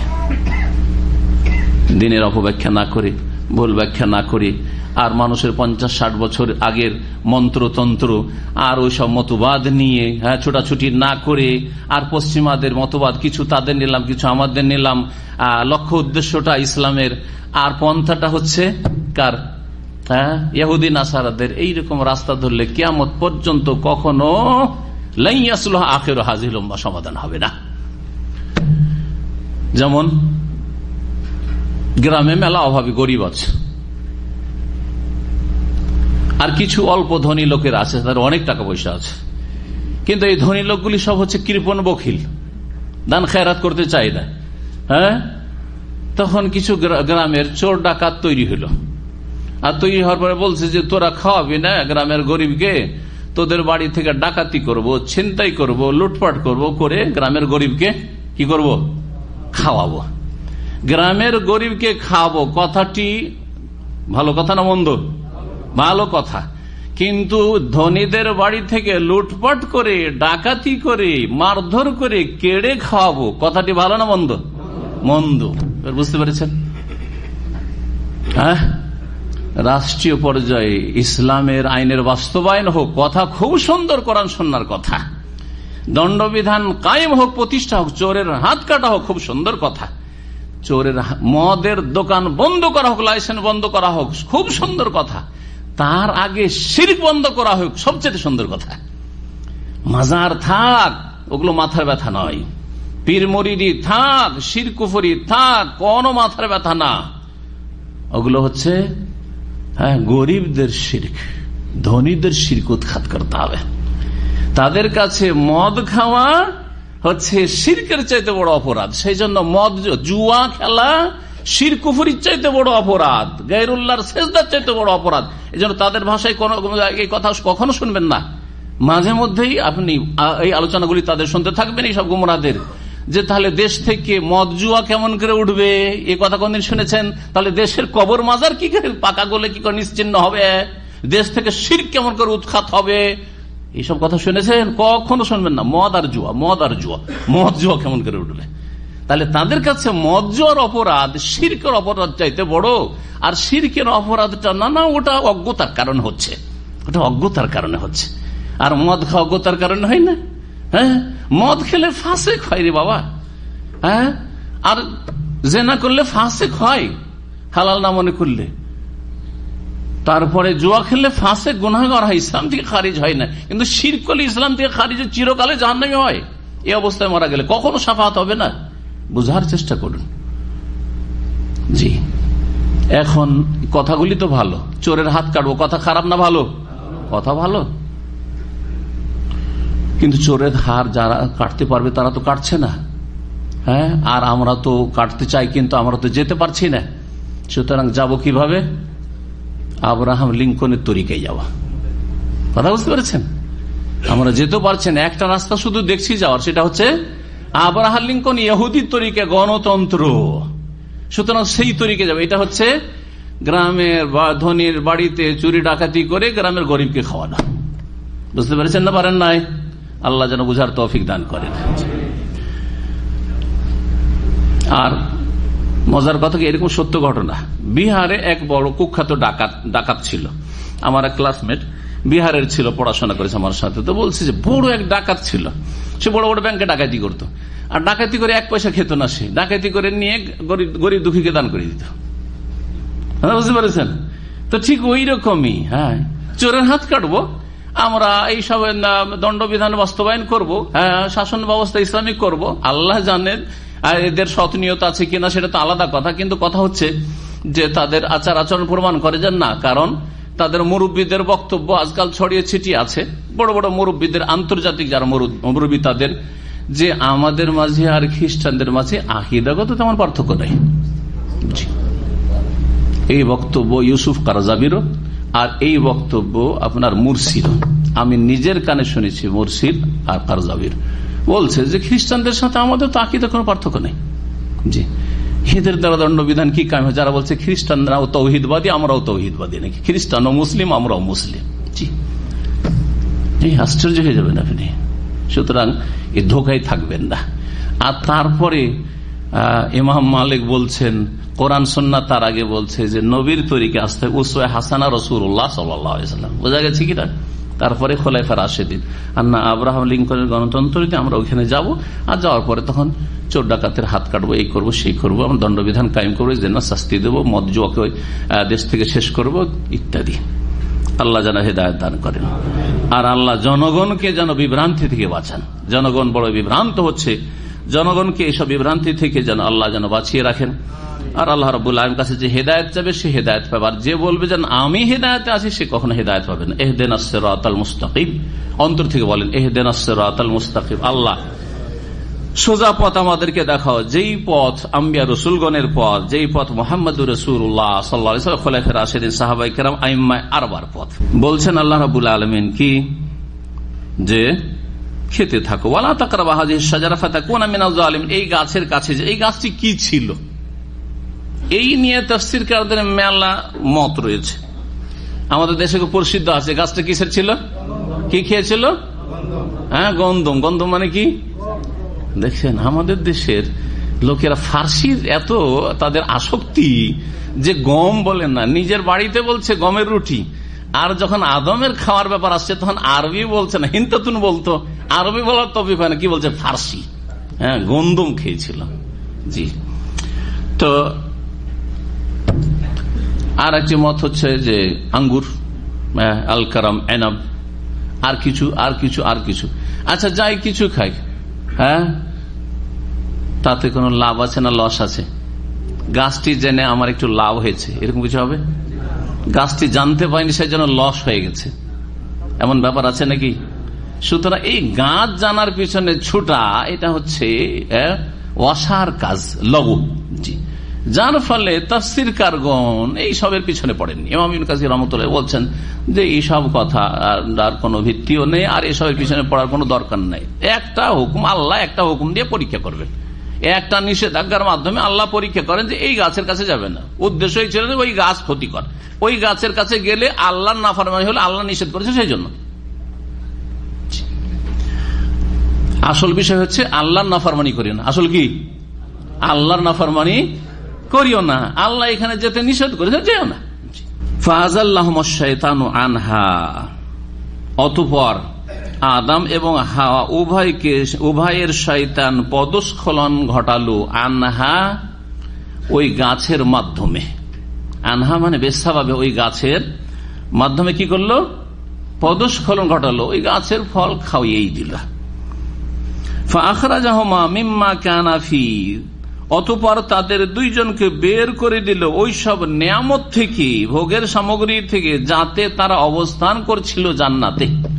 সব নিয়ামত থেকে বঞ্চিত, জান্নাতের পোশাক খসে পড়ে গেল, বিবস্ত্র হয়ে গেলেন। বিস্তারিত আদম আলাইহিস সালামের ঘটনা সূরা আরাফে আছে। কিভাবে শয়তান বারবার করে বহকাবার চেষ্টা করছে। শয়তান বলছে যে হাল আদুল্লুকা আলা শাজারাতিল খুলদি ওয়া মুলকিন লা ইয়াবলা, এই একটা গাছ আছে, এই গাছটা যদি আপনি গাছের ফলটা খেয়ে নেন, এই গাছটা হচ্ছে শাজারাতুল খুলদ, মানে এই গাছের ফল খেলে চিরকাল জান্নাতে থাকা যাবে, কখনো আর কোনো চিন্তা থাকবে না যে জান্নাতে কতদিন যে থাকতে পারবো আর না পারবো, চিরকাল থাকতে পারবে। ওয়া মুলকিন লা ইয়াবলা, এমন রাজত্ব হাসিল হবে কোনদিন সেই রাজত্ব শেষ হবে না। কখনো শয়তান কোন পাপকে ঘৃণিত করে পেশ করে না, মনে রাখবেন। শয়তান যে কোনো পাপকে, যতই খারাপ পাপ হোক, সেটাকে সাজিয়ে পেশ করে, সাজিয়ে পেশ করে। যারা সুদ খায়, সুদের টাকা সাজিয়ে সাজিয়ে শয়তান পেশ করে। হ্যাঁ, যদি সুদি কারবার নাই করবি তো তোর ছেলে মেয়েরা কি করে খাবে, হ্যাঁ, তোর এই চাকরি দিয়ে কি বা হবে, হ্যাঁ, ইত্যাদি ইত্যাদি। তো যদি এত হালাল হালাল করবি তো এক পা আগে বাড়তে পারবি, হ্যাঁ, তোর এত দায় দায়িত্ব রয়েছে, ইত্যাদি ইত্যাদি। যারা এইরকমই জেনাকারী, তারা, হ্যাঁ, জেনা খুব নোংরা কাজ, এটা যদি আমার মা বোনের সাথে হইতো তো আমি কখনো মেনে নিতাম না। এইভাবে শয়তান কোনদিন ঢোকে না। শয়তান বলে, হ্যাঁ, যে যা সুযোগ আসছে, এই সুযোগ কি আর সবসময় আসে? এইরকম সুযোগ সবসময় আসে না। আর তারপরে বিয়ে করে ওই একজনের সাথে সীমিত, আর তারপরে এত দায় দায়িত্ব না, এখনো পায়ে তুই দাঁড়াইসনি, বিয়ে করিস না, এখন এই জেনা ব্যভিচার দিয়ে চল। শয়তান ওয়াযায়্যানা লাহুমুশ শায়তানু আমালাহুম, আল্লাহ কোরআনে বলছেন আদম সন্তানের সামনে শয়তান পাপের কাজগুলিকে সাজিয়ে সাজিয়ে পেশ করে, সুসজ্জিত করে, সুশোভিত করে পেশ করে। ফাসাদ্দাহুম আনিস সাবিল, আল্লাহর রাস্তায় চলতে বাধা সৃষ্টি করে। শয়তান ঠিক ওইভাবে বিভ্রান্ত করেছিল আদম আলাইহিস সালাম এবং হাওয়া, বেরিয়ে যেতে হলো। ওয়াকুলনা, তখন আল্লাহ বলছে, আমি বললাম ইহবিতু, এখন তোমরা নেমে পড়ো, জান্নাতে নেমে পড়ো। হাবাতে হবে তো মানে কি? নেমে যাওয়া। নামা নিচের দিক থেকে উপর দিকে হয় না উপর দিক থেকে নিচে হয়? ওপর থেকে নিচে হয়। তাহলে বোঝা গেল যে আল্লাহ বলছেন ওপর থেকে এখন কোথায় নামো? নিচে নামো। তার থেকে বোঝা গেল যে জান্নাত তাহলে কোথায় আছে? ওপরে আছে। যেই জান্নাতে বসবাস করছিলেন তিনি, সেটা ওপরে ছিল, নিচে নয় কোথাও। জি, এই বেতু। এই জন্য আহলে সুন্নাত ওয়াল জামাতের আকীদা যে জান্নাত আসমানে সৃষ্টি করা আছে, আল্লাহু আ'লাম। আর জান্নাত সৃষ্টি আছে। জাহান্নাম বা'দুকুম লিবা'দিন আদু, তোমাদের একে অপরের শত্রু। একে অপরের শত্রু। কে কার শত্রু? একজন শয়তান মানুষের শত্রু। এটা একটি তাফসীর। বা'দুকুম লিবা'দিন আদুন মানে ইবলিস, হে আদম তোমাদের শত্রু আর তোমরা ইবলিসের শত্রু। কখনো বন্ধু হইতে পারে না। ওয়ালা তাত্তাবিউ খুতুওয়াতিশ শায়তান ইন্নাহু লাকুম আদুউম মুবিন, প্রকাশ্য শত্রু।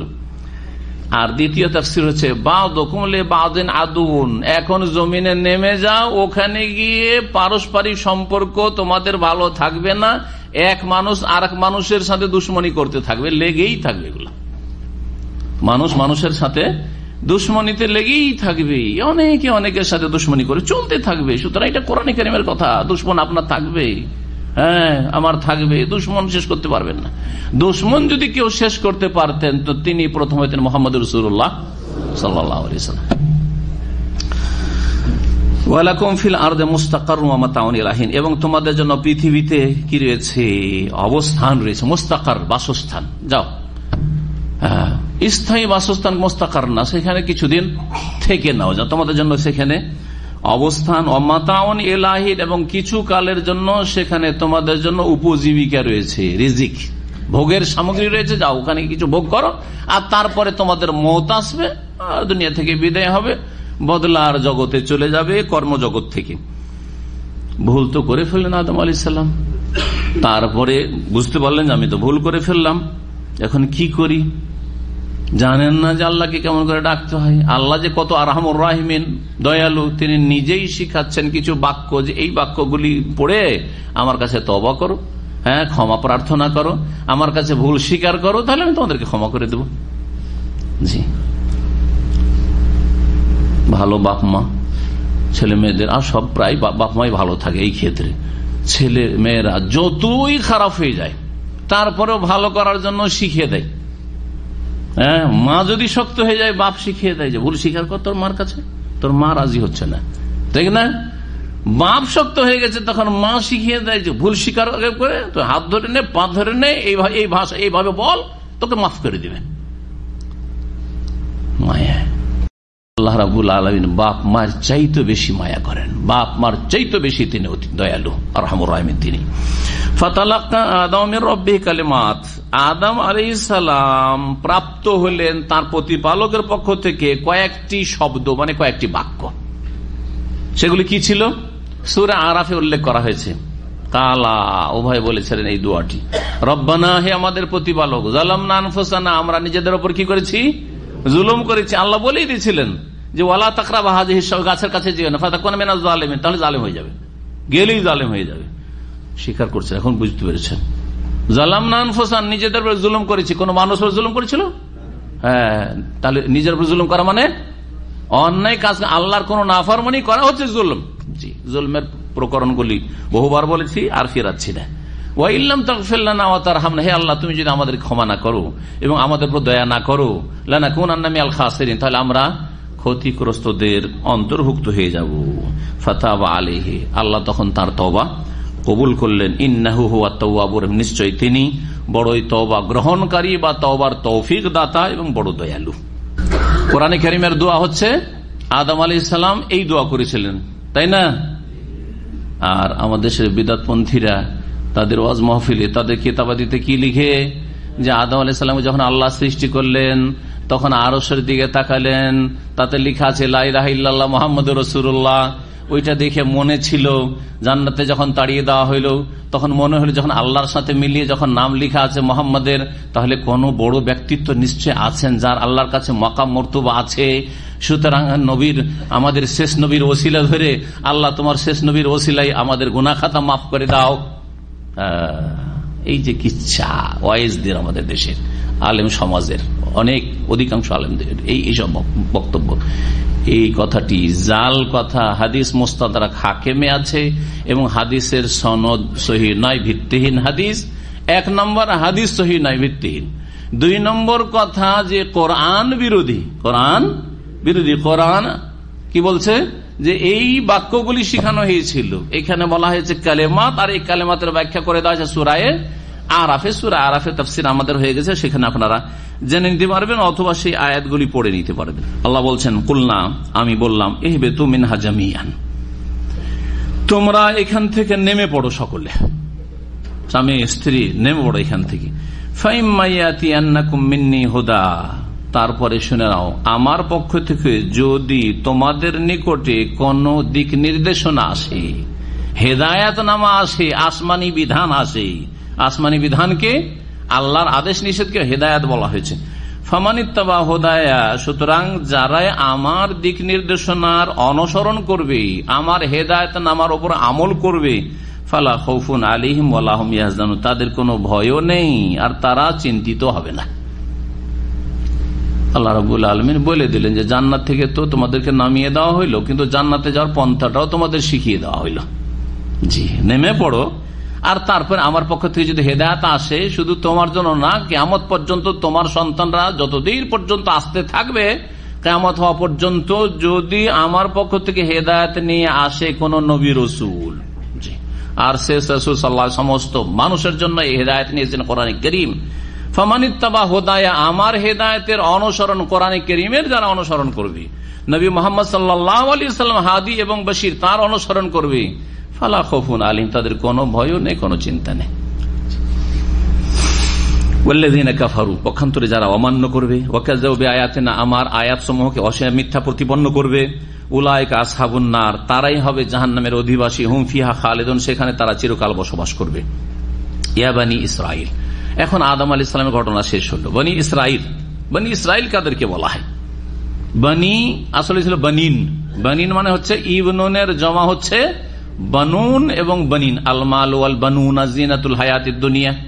আল বনিন, বনিন মানে সন্তানরা, ছেলেরা, বহুবচন। ইবনুন এক ছেলে, আর বনিন হচ্ছে অনেক ছেলে।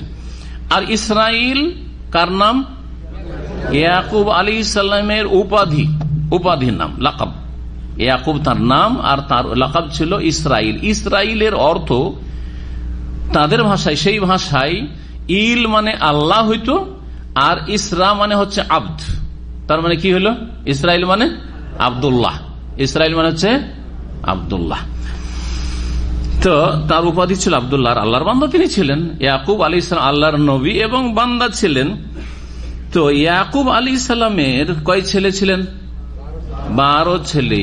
তার মধ্যে ছোট ছেলে ইউসুফ আলাইহিস সালাম, বেনিয়ামিন তার আপন ভাই। এই 12 ভাই, 12 ভাই থেকে বিশাল বিশাল এই বনি ইসরাইল বংশ পৃথিবীতে ছড়িয়ে পড়ে, বিশেষ করে ফিলিস্তিনে, প্যালেস্টাইনে ছড়িয়ে পড়ে। মিশর থেকে তারা চলে আসলে আবার প্যালেস্টাইন ছড়িয়ে পড়ল, প্যালেস্টাইন থেকে শাম দেশে বিভিন্ন জায়গায় ছড়িয়ে পড়লো। এরা হচ্ছে বনি ইসরাইল, এরা হচ্ছে বনি ইসরাইল। এমনকি ওখান থেকে তাদের বংশধর ইহুদি যারা খাইবারে এসেছিল, বনি ইসরাইল। নবী করিম সাল্লাল্লাহু আলাইহি সাল্লাম যে ইহুদি বিয়ে করেছিলেন এক মহিলাকে, তার নাম কি ছিল? উম্মুল মুমিনিন সাফিয়া বিনতে হুয়াই বিন আখতাব। এই হুয়াই বিন আখতাব বনি ইসরাইল বংশের লোক। সাফিয়া রাদিয়াল্লাহু তাআলা আনহা বনি ইসরাইল গোত্র, ইয়াকুব আলাইহিস সালামের বংশে। নবী মুহাম্মদ সাল্লাল্লাহু আলাইহি ওয়াসাল্লাম ইসমাইল বংশের, ইব্রাহিম আলাইহিস সালাম থেকে।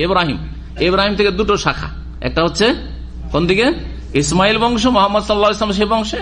আর এক বংশ হচ্ছে ইসহাক, আর ইসহাকের ছেলেই ইয়াকুব। ইয়াকুব ইসরাইল, ইয়াকুবের বংশধর বনি ইসরাইল। এই বনি ইসরাইল বংশের ছিলেন নবী মুহাম্মদ সাল্লাল্লাহু আলাইহি ওয়াসাল্লামের প্রিয়তমা স্ত্রী সাফিয়া রাদিয়াল্লাহু তাআলা আনহা। খায়বরের যুদ্ধের পরে তাকে স্বাধীন করে সাফিয়া রাদিয়াল্লাহু তাআলা বিয়ে করেছিলেন। বনি ইসরাইলদের সম্পর্কে আল্লাহ বলছেন, বনি ইসরাইলদেরকে মানব জাতির ইতিহাসে বড় সম্মানিত করা হয়েছিল, বড় মর্যাদা দেওয়া হয়েছিল। তাদেরকে এমন এমন নিয়ামত দেওয়া হয়েছে যে পার্থিব অনেক নিয়ামত তাদেরকে দেওয়া হয়নি। না, তাদেরকে দেওয়া হয়েছিল, আমাদেরকে দেওয়া হয়নি। এমন এমন নিয়ামত আল্লাহ তাদেরকে দিয়েছেন যে নিয়ামতগুলি আমাদের আলোচনায় তাফসীরে আসবে। এতেই আজকে কিছু আসবে, তারপরে না হলে সামনে সপ্তাহে আসবে। সেই নিয়ামতগুলি আমাদের শেষ উম্মতকে দেওয়া হয়নি। এই সব নিয়ামত দিয়ে, দিন দুনিয়ার নিয়ামত দিয়ে দিনের নিয়ামত হচ্ছে অধিকাংশ নবী রাসূলগণ বনি ইসরাইল বংশে এসেছেন। ইব্রাহিম আলাইহিস সালামের পরে ইসমাইল বংশে একমাত্র শেষ রাসূল মুহাম্মদ সাল্লাল্লাহু আলাইহি ওয়াসাল্লাম শ্রেষ্ঠ রাসূল। আর বাকি সমস্ত নবী ইব্রাহিম আলাইহিস সালামের পরে কোন বংশে এসেছে? আম্বিয়া বনি ইসরাইল। সব বনি ইসরাইল আম্বিয়া রাসূলগণ। দিনের শ্রেষ্ঠত্ব, ফজিলত, দুনিয়ার ক্ষেত্রে ফজিলত তাদের খাবার চিন্তা না, পানির চিন্তা না, রোদরে বাতাসের চিন্তা। সুবহানাল্লাহ, সব তাদের কত বড় বালা মুসিবত থেকে উদ্ধার করে, ফিরআউনের জুলুম অত্যাচারকে উদ্ধার করা, এবং তাদেরকে আবার তাদের বাপদাদা পূর্বপুরুষদের জমি ফিলিস্তিনে প্যালেস্টাইনে ফিরিয়ে দেওয়া, সেখানে তাদেরকে নেতৃত্ব দেওয়া, তাদেরকে শক্তিশালী করা, সমস্ত নিয়ামত আল্লাহর দুনিয়া দিয়েছেন। কিন্তু তারপরেও যখন তারা অবাধ্য হইল, আল্লাহর নাফরমানি করলো, আল্লাহর দিন থেকে সরে গেল, তাদেরকে ধাক্কা দিয়ে সরিয়ে দিয়ে শেষ নবী মুহাম্মদ রাসূলুল্লাহ সাল্লাল্লাহু আলাইহি ওয়াসাল্লামের উম্মতকে আল্লাহ ফজিলত দান করলেন, শ্রেষ্ঠত্ব দান করলেন। বনি ইসরাইলের এই ইহুদীদের শ্রেষ্ঠত্ব কেড়ে নিয়ে শেষ নবীর উম্মতকে দিয়ে দেওয়া হয়েছে সাল্লাল্লাহু আলাইহি ওয়াসাল্লাম। কোন আয়াতের ভিত্তিতে, কোন দলিলের ভিত্তিতে? সূরা আলে ইমরানে আমাদের তাফসিরে গেছে, কুনতুম খায়রা উম্মাতিন উখরিজাত লিন-নাস, তোমরা শ্রেষ্ঠ উম্মত, শ্রেষ্ঠ জাতি, তোমাদেরকে মানব জাতির কল্যাণের জন্য পৃথিবীতে আনা হয়েছে। তা'মুরুনা বিল মারুফ, তোমরা এই কাজগুলি করতে হবে, তাহলে খায়রা উম্মত, শ্রেষ্ঠ উম্মত থাকবে। এই কাজ থেকে সরে গেলে তোমরাও নিকৃষ্ট হয়ে যাবে, এটা আল্লাহ জানিয়ে দিয়েছেন। তা'মুরুনা বিল মারুফ, ভালো কাজের নির্দেশ দেবে, তার 3টি স্তর আছে। ওয়া তানহাউনা আনিল মুনকার, অন্যায় কাজে বাধা দিবে, তার 3টি স্তর আছে। নবী সাল্লাল্লাহু আলাইহি ওয়াসাল্লাম সহিহ মুসলিমের হাদিসে রয়েছে, বলেছেন। আর ওয়া তু'মিনুনা বিল্লাহ, আল্লাহর প্রতি তোমরা ঈমানদার হবে, বিশ্বাস, সত্যিকার ঈমানদার হবে। শিরক মুক্ত ঈমান, বিদআত মুক্ত ঈমান, কুফরি মুক্ত ঈমান, নেফাক কপটতা মুক্ত ঈমান, এবং ঈমানের দাবিতে সত্যতা প্রমাণের জন্য আমল ফরজ ওয়াজিব আদায় করবে, হারাম নাজায়েজ থেকে বেঁচে থাকবে, এর নামই হচ্ছে দ্বীন। এটা যদি ঠিক রাখো তাহলে তোমরা হচ্ছ কি? খায়রা উম্মাহ। তার আগে ওদেরকে বলেছিলেন যে তোমাদেরকে বিশ্বজাহানের ওপর শ্রেষ্ঠত্ব দিয়েছি, কিন্তু তাদের কাছ থেকে এই নেতৃত্ব কেড়ে নেওয়া হয়েছে। নেতৃত্ব তাদের কাছ থেকে নিয়ে নেওয়া হয়েছে, এর বাস্তব প্র্যাকটিক্যাল দেখাবার জন্য মেরাজ হইল, ইসরা হইল নবী করিম সাল্লাল্লাহু আলাইহি ওয়াসাল্লামের। মেরাজ নবী মুহাম্মদ সাল্লাল্লাহু আলাইহি ওয়াসাল্লামকে নিয়ে গেলেন নৈশ ভ্রমণে, মসজিদে বাইতুল মুকাদ্দাসে গেলেন, যাওয়ার পরে সেখানে সমস্ত আম্বিয়া নবী রাসূলগণকে নিয়ে আসা হইল। আর নবী মুহাম্মদ সাল্লাল্লাহু আলাইহি ওয়াসাল্লাম কি করলেন? তাদের ইমামতি করে 2 রাকাত নামাজ পড়ালেন। এতদিন নেতৃত্ব কার হাতে ছিল? বনি ইসরাইলদের কাছে ছিল। এখন নেতৃত্ব তাদের কাছ থেকে নিয়ে কাকে দিয়ে দেওয়া হলো? শেষ নবী মুহাম্মদ সাল্লাল্লাহু আলাইহি ওয়াসাল্লামকে দেওয়া হলো। দেখো তোমাদের ইমামতি করলেন এখন কে? মুহাম্মদুর রাসূলুল্লাহ সাল্লাল্লাহু আলাইহি ওয়াসাল্লাম। জি, এই মেরাজের ঘটনায় ইঙ্গিত করা হয়েছে, এটা বাস্তবে দেখানো হয়েছে। আর কোরআনে কারিমে বলে দেওয়া হয়েছে তোমরা শ্রেষ্ঠ উম্মত। কিন্তু এই শ্রেষ্ঠত্ব কোন রঙের সাথে সম্পর্ক রাখে না, কোন ভাষার সাথে সম্পর্ক রাখে না, কোন বর্ণের সাথে সম্পর্ক রাখে না, কোন অঞ্চলের সাথে, এলাকার সাথে সম্পর্ক রাখে না, কোন জমির সাথে সম্পর্ক রাখে না। বরং এই সম্পর্ক হচ্ছে কিসের সাথে? আকীদা, মানহাজ, ইবাদত, আখলাক। আকীদা ঠিক হইতে হবে, শিরক মুক্ত, বিদআত মুক্ত হইতে হবে, ইবাদত সুন্দর হইতে হবে।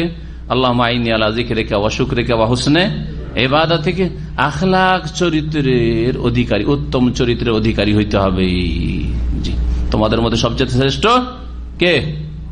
আহসানুকুম আখলাকা, যার যত চরিত্র বলো সে তোমাদের মধ্যে শ্রেষ্ঠ। আল্লাহ রাব্বুল আলামিন যেন তার দিন পালন করার উম্মতে মুসলিমাকে তৌফিক দান করেন।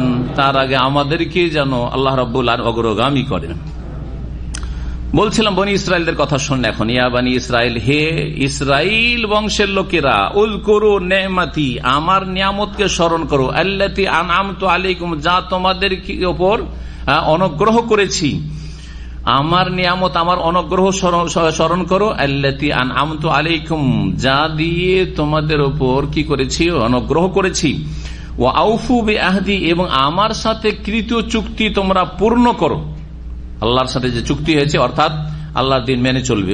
উফে বিআহদিকুম, তাহলে তোমাদের সাথে যে প্রতিশ্রুতি করেছি সেই ওয়াদা, চুক্তি আমি পূরণ করব। এই কথাটা শুধু আল্লাহ তাদেরকে বলেছেন না আমাদেরকে বলেছেন? আমাদের সাথে কিন্তু আল্লাহর ওয়াদা আছে। আমাদের সাথে কি আছে? আল্লাহর ওয়াদা আছে। ওয়াদার সাথে সেই ওয়াদা পূরণ করলে আল্লাহ আমাদের সাথে ওয়াদা করে সেই ওয়াদা পূরণ করবেন। আছে না নেই? এরকম কোন একটি আয়াত বলতে পারেন? সূরা নূরের মাশাআল্লাহ, আয়াত নম্বর ভালো মুখস্থ রেখেছেন। সূরা নূরে আল্লাহ বলছেন ওয়াদাল্লাহুল্লাযিনা আমানু মিনকুম, আল্লাহ তোমাদের মধ্যেকার মুমিন ঈমানদারদের সাথে ওয়াদা করেছে। এক নম্বর শর্ত হচ্ছে ঈমানদার হইতে হবে। মুমিন, কমিন, মুনাফিক, কপট, হ্যাঁ ইসলামের কিছু নেব আর পশ্চিমাদের কিছু নেব, হ্যাঁ টার্গেটটা ইসলামের নেব আর পন্থাটা নেব পশ্চিমাদের লিঙ্কনের, এটা চলবে না। আমানু মিনকুম, ঈমানদার হইতে হবে। জি হ্যাঁ। ওয়ামিলুস সালিহাত, ঈমানের দাবিদার জাতিতে মুসলিম হইলে হবে না, সৎকর্মশীল হইতে হবে। দ্বিতীয় শর্ত হইল দুটো। এগুলো কি? আল্লাহর পক্ষ থেকে আমাদের কাছ থেকে নেওয়া কি ওয়াদা। ভালো করে মনে রাখেন, দুটো বললাম। কি দেবেন আল্লাহ বলছেন কি? আমরা যদি এইগুলো পুরা করি তাহলে আল্লাহ কি পুরা করবেন? লা ইস্তাখলিফান্নাহুম ফিল আরদ, আল্লাহ পৃথিবীতে তোমাদেরকে নেতৃত্ব দান করবেন, খেলাফত দান করবেন। যেমন আগের লোকদেরকে আল্লাহ খেলাফত দিয়েছিলেন, দাউদকে, সুলাইমানকে, মুহাম্মদ রাসূলুল্লাহকে, খোলাফায়ে রাশেদিনকে, ইত্যাদি ইত্যাদি। ওইভাবে আল্লাহ রাব্বুল তোমাদেরকে খেলাফত দান করবেন। ওয়ালা ইউমাক্কিনান্না লাহুম দীনাহুমুল্লাযী ইরতাদা লাহুম, এবং যেই দিনকে তোমাদের জন্য আল্লাহ পছন্দ করে মনোনীত করে সেটাকে শক্তিশালী করবেন। শক্তিশালী হবে দিন, শক্তিশালী হবে দিন, ইসলাম দুর্বল হবে না, আল্লাহ শক্তিশালী করে ওয়াদা করেছেন। আর কি?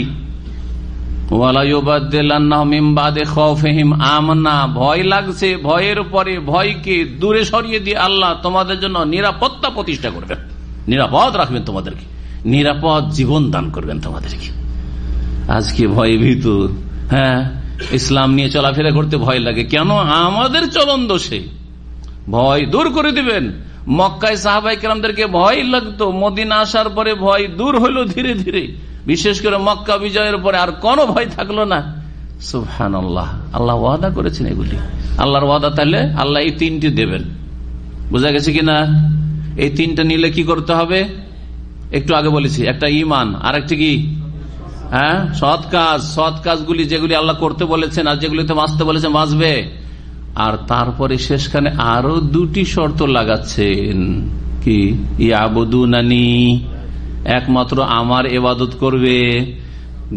4 নম্বর শর্ত হচ্ছে লা ইউশরিকুনা বি শাইআ, আমার সাথে কোনো কিছুকে শরীক করবে না। এই 4টা শর্ত পুরা করেন। ঈমান, আমাল সালেহ, ইবাদত বন্দেগী আল্লাহর, আর শিরক মুক্ত হওয়া। লক্ষ লক্ষ কবর মাজার পূজা থেকে যাবে আর বলবেন যে আমরা খেলাফত হাসিল করব, আসুন আমাদের সাথে। হ্যাঁ আমরা আপনাদের ভয় দূর করবো, নিরাপত্তা কায়েম করবো, আসুন আমাদের সাথে। আমরা দিনকে শক্তিশালী করবো, আসুন আমাদের সাথে। কিয়ামত পর্যন্ত হবে না। ভালো শুনে আল্লাহ বলছেন। আর এই আল্লাহর কথা বলেন ইসরায়েলদের সাথে যেমন কোরআনে কারীম বর্ণনা করছে, আমাদের সাথেও তাই। জি, ও আউফু বিআহদি, আমার সাথে কৃত চুক্তি তোমরা পুরা করো। উফু বিআহদিকুম, তাহলে তোমাদের সাথে কৃত চুক্তি আমি পুরা করব। ওয়া ইয়া ফারহাবুন, এবং আমাকেই শুধু তোমরা ভয় করো। ও আমিনু বিমা আনজালতু মুসাদ্দিকাল লিমা মাআকুম, আর তোমরা বিশ্বাস স্থাপন করো, ঈমান নিয়ে আসো ওই বিধানের প্রতি বা ওই কিতাবের প্রতি যা নাজিল করেছি আমি। মুসাদ্দিকাল লিমা মাআকুম, তোমাদের কাছে যে কিতাব গ্রন্থ রয়েছে তার সত্যায়নকারী রূপে। আল্লাহ নাজিল করেছেন এক কিতাব যা ইহুদি নাসারা বনি ইসরায়েলদের কাছে রয়েছে, সেই কিতাবের সত্যায়নকারী রূপে। সেই কিতাব কি? হ্যাঁ মনে হচ্ছে মন দিয়ে শুনছেন না। ইহুদিদের কাছে রয়েছে তাওরাত, ইনজিল খ্রিস্টানদের কাছে, আর সেই কিতাবগুলি সত্যায়নকারী হিসেবে আল্লাহ নাজিল করেছেন কোরআন। বলছেন তার প্রতি ঈমান নিয়ে এসো, মানে কোরআনের প্রতি ঈমান নিয়ে এসো। হে মদিনার ইহুদিরা, হে খাইবারের ইহুদিরা, হে বিশ্বের ইহুদি খ্রিস্টানরা, ওয়া আমিনু বিমা আনজালতু মুসাদ্দিকাল লিমা মাআকুম, তোমাদের কাছে যে কিতাবগুলি রয়েছে তাওরাত, ইনজিল, জাবুর, সেগুলি সত্যায়নকারী রূপে যে কিতাব নাজিল করেছি কোরআন কারীম, তার প্রতি তোমরা বিশ্বাস স্থাপন করো। ওয়ালা তাকুনু আউওয়ালা কাফিরিন বিহি, আর তোমরা সর্বপ্রথম এই কিতাব আল কোরআনের সাথে কুফরিকারী হইও না। সর্বপ্রথম কেন সর্বপ্রথম আল্লাহ বললেন? সর্বপ্রথম তো মক্কার লোকেরা কুফরি করেছে, কিন্তু মক্কার লোকেরা কি ছিল? মুশরিক ছিল, আর এরা ছিল আহলে কিতাব। এরা ছিল আর মুশরিকদের কাছে কিতাব সম্পর্কে তাওরাত, ইনজিলের কোনো জ্ঞান ছিল না, এরা পত্তলিক ছিল। কিন্তু মদিনার 3টি গোত্র যে ইহুদি, তাদের কাছে নবী সাল্লাল্লাহু আলাইহি ওয়াসাল্লাম আসার পরে তাদের সাথে চুক্তি করলেন যে এখানে তোমরা বাস করে আমরা বাস করব নিরাপত্তার সাথে। আর তোমরা ইসলামের দাওয়াত গ্রহণ করো। দাওয়াত দিলেন তাদেরকে ইসলামের। আল্লাহ রাব্বুল আলামিন বলছেন যে তোমরা প্রথম অস্বীকারী হয়ে না, অর্থাৎ তোমরা ইহুদি, তোমাদের কাছে আমি প্রথম আসলাম। এর আগে কোন আহলে কিতাবের কাছে আমি দাওয়াত নিয়ে যাইনি। সর্বপ্রথম আহলে কিতাব তোমাদের কাছে দাওয়াত নিয়েছি। তোমরা প্রথম যদি অস্বীকার করে দাও, তোমাদের দিকে তাকিয়ে আছে ওই খেয়বারের ইহুদিরা, সামদেশের ইহুদিরা, বিশ্বের ইহুদি খ্রিস্টান জগৎ তাকিয়ে আছে। তোমরা প্রথম কুফরি করলে বাকি কাফেরগুলি যারা কুফরি করবে তাদের কুফরির বোঝা, পাপের বোঝা তোমাদেরকে উঠাইতে হবে।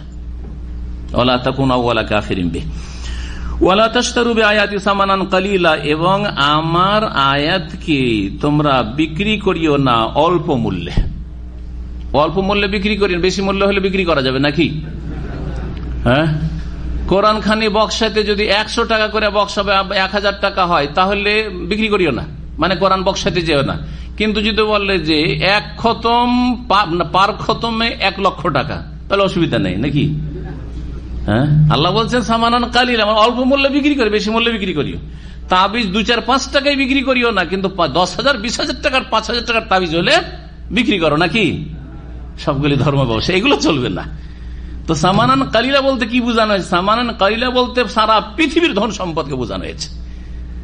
আর আল্লাহর আয়াত হচ্ছে আল্লাহর বিধান, দিন ইসলামকে দুনিয়ার স্বার্থে বিক্রি করে দিও না। এবার বুঝতে পেরেছেন?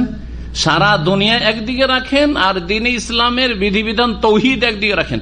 তৌহিদকে বিক্রি করে দিচ্ছেন দুনিয়ার তুচ্ছ কিসের নজর নিয়াজের জন্য, যে তৌহিদের কথা বললে আমাদের মাজার পূজা শেষ হয়ে যাবে, আমাদের কোরআন খানি শেষ হয়ে যাবে, আমাদের এই বক্সানোর ব্যবসা শেষ হয়ে যাবে, মিলাদের ব্যবসা শেষ হয়ে যাবে, আমাদের তাবিজের ব্যবসা শেষ হয়ে যাবে, আমাদের পেটে আঘাত লাগবে। না না না, কোটি কোটি টাকা চলে যাক, দুনিয়ার সবকিছু চলে যাক, কিন্তু কোরআনের বিধান যেন, রাসূলুল্লাহ সুন্নাহর বিধান যেন তোমাদের হাত ছাড়া না হয়। ওয়া ইয়া ফাত্তাকুন, এবং আমাকেই তোমরা ভয় করো, আমাকেই তোমরা ভয় করো। তাহলে কোরআন পড়িয়া কি নেওয়া যাবে, পয়সা নেওয়া যাবে? কোরআন পড়ে পয়সা নেওয়া যাবে না? দেখেন, যদি কেউ আপনাকে জিজ্ঞেস করছে, ভাই মসজিদে আজকে দেখছিলাম যে এক লোক আর এক লোকের পাশের লোক বলছে, আচ্ছা আমি পড়তে পারছি না, পড়িয়ে দেন তো ভাই। বলছে 10 রিয়াল বের করেন, 10 রিয়াল দেন, তাহলে আমি কোরআনের আয়াতটা পড়িয়ে দেবো, তাহলে হারাম, ঠিক না?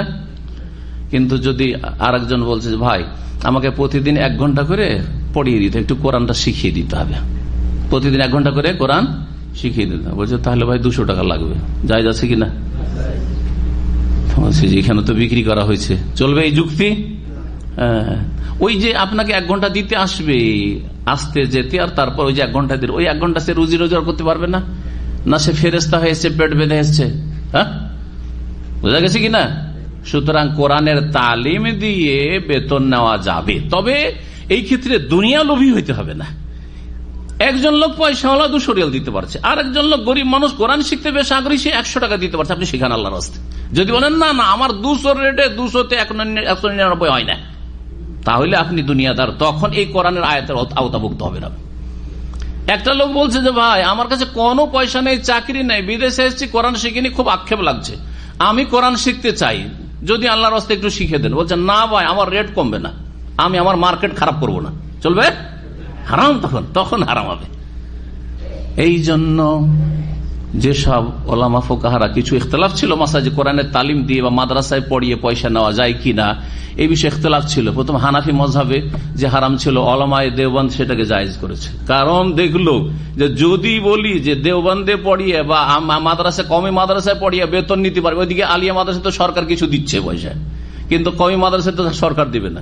আর যদি আলেম ওলামাদেরকে বলি যে কওমি মাদ্রাসায় পড়া ফ্রি, ফি সাবিলিল্লাহ, সকাল 6টা থেকে 12টা পর্যন্ত, তাহলে বেচারা আর কাজ করবে কোথায়? সকাল 6টা থেকে 12টায় তো ডিউটি করার সময়, দেশে রুজি রোজগার পাবে কোথায়? যদি ওই ফিকার কিতাবের ফতোয়ার ভিত্তি করে হারাম ফতোয়া এখনো দিতে থাকি, তাহলে ইসলাম ভারত উপমহাদেশ থেকে উঠেই যাবে। তখন তারা বললো যে না, এটা জায়েজ আছে, কারণ এছাড়া কোনো উপায় নেই, কারণ ইসলামকে বা দিনী শিক্ষাকে টিকানো যাবে না। বোঝা গেছে? যেটাকে তাদের ভাষায় বলা হচ্ছে যে বেমা তাউম্ম বিহিল বালওয়া, ওমুমে বালওয়ার কারণে তাদের ভাষায় বলছি, বর্তমান যুগে যেহেতু সরকার এই শিক্ষার দায়িত্ব নিচ্ছে না, সরকার যদি বলে যে বাবা তোমাকে আমি পয়সা দিচ্ছি, তুমি দেশবাসীকে কোরআন শিখাও, হ্যাঁ, বোঝা গেছে কিনা? তাহলে তখন নেওয়ার অধিকার থাকবে না। সরকার ভাতা দিচ্ছে। আজকে ওমর রাদিয়াল্লাহু তাআলা সম্পর্কে খুতবা দিচ্ছিলেন। ওমর রাদিয়াল্লাহু তাআলা গোটা মাসে ভাতা কত নিতেন জানেন? বেতন খেলাফতির 24 ঘন্টা, রাত্রেও ডিউটি, দিনেও ডিউটি, সারাদিন তিনি হচ্ছেন সবকিছু। বিচার করলেও তাকে প্রধান বিচারক, আর যদি দেশ পরিচালনা করে তাও তিনি দেশের রাষ্ট্রনায়ক, সবকিছুই তিনি। আর তিনি রাস্তায় পাহারাও দিয়ে বেড়াচ্ছেন, সবকিছু করছেন। আর তার বেতন কত ছিল জানেন? কত হাজার হইতে পারে বলেন তো দেখি? কয় শত টাকা হইতে পারে বলেন তো দেখি? আশ্চর্য হয়ে যায়। মাত্র 2 দিরহাম ছিল। দিরহাম হচ্ছে রৌপ্য মুদ্রা, রূপার টাকাকে দিরহাম বলে। আর 2 দিরহাম মানে 8 আনা হয়। 2 দিরহাম, ভালো করে শুনে, 2 দিরহাম মানে মাত্র 8 আনা, 1 ভরি চাঁদি না, 1 ভরি চাঁদি না। ভালো করে শুনে রাখেন, 1 দিরহাম সমান 25 প্লাস একটু।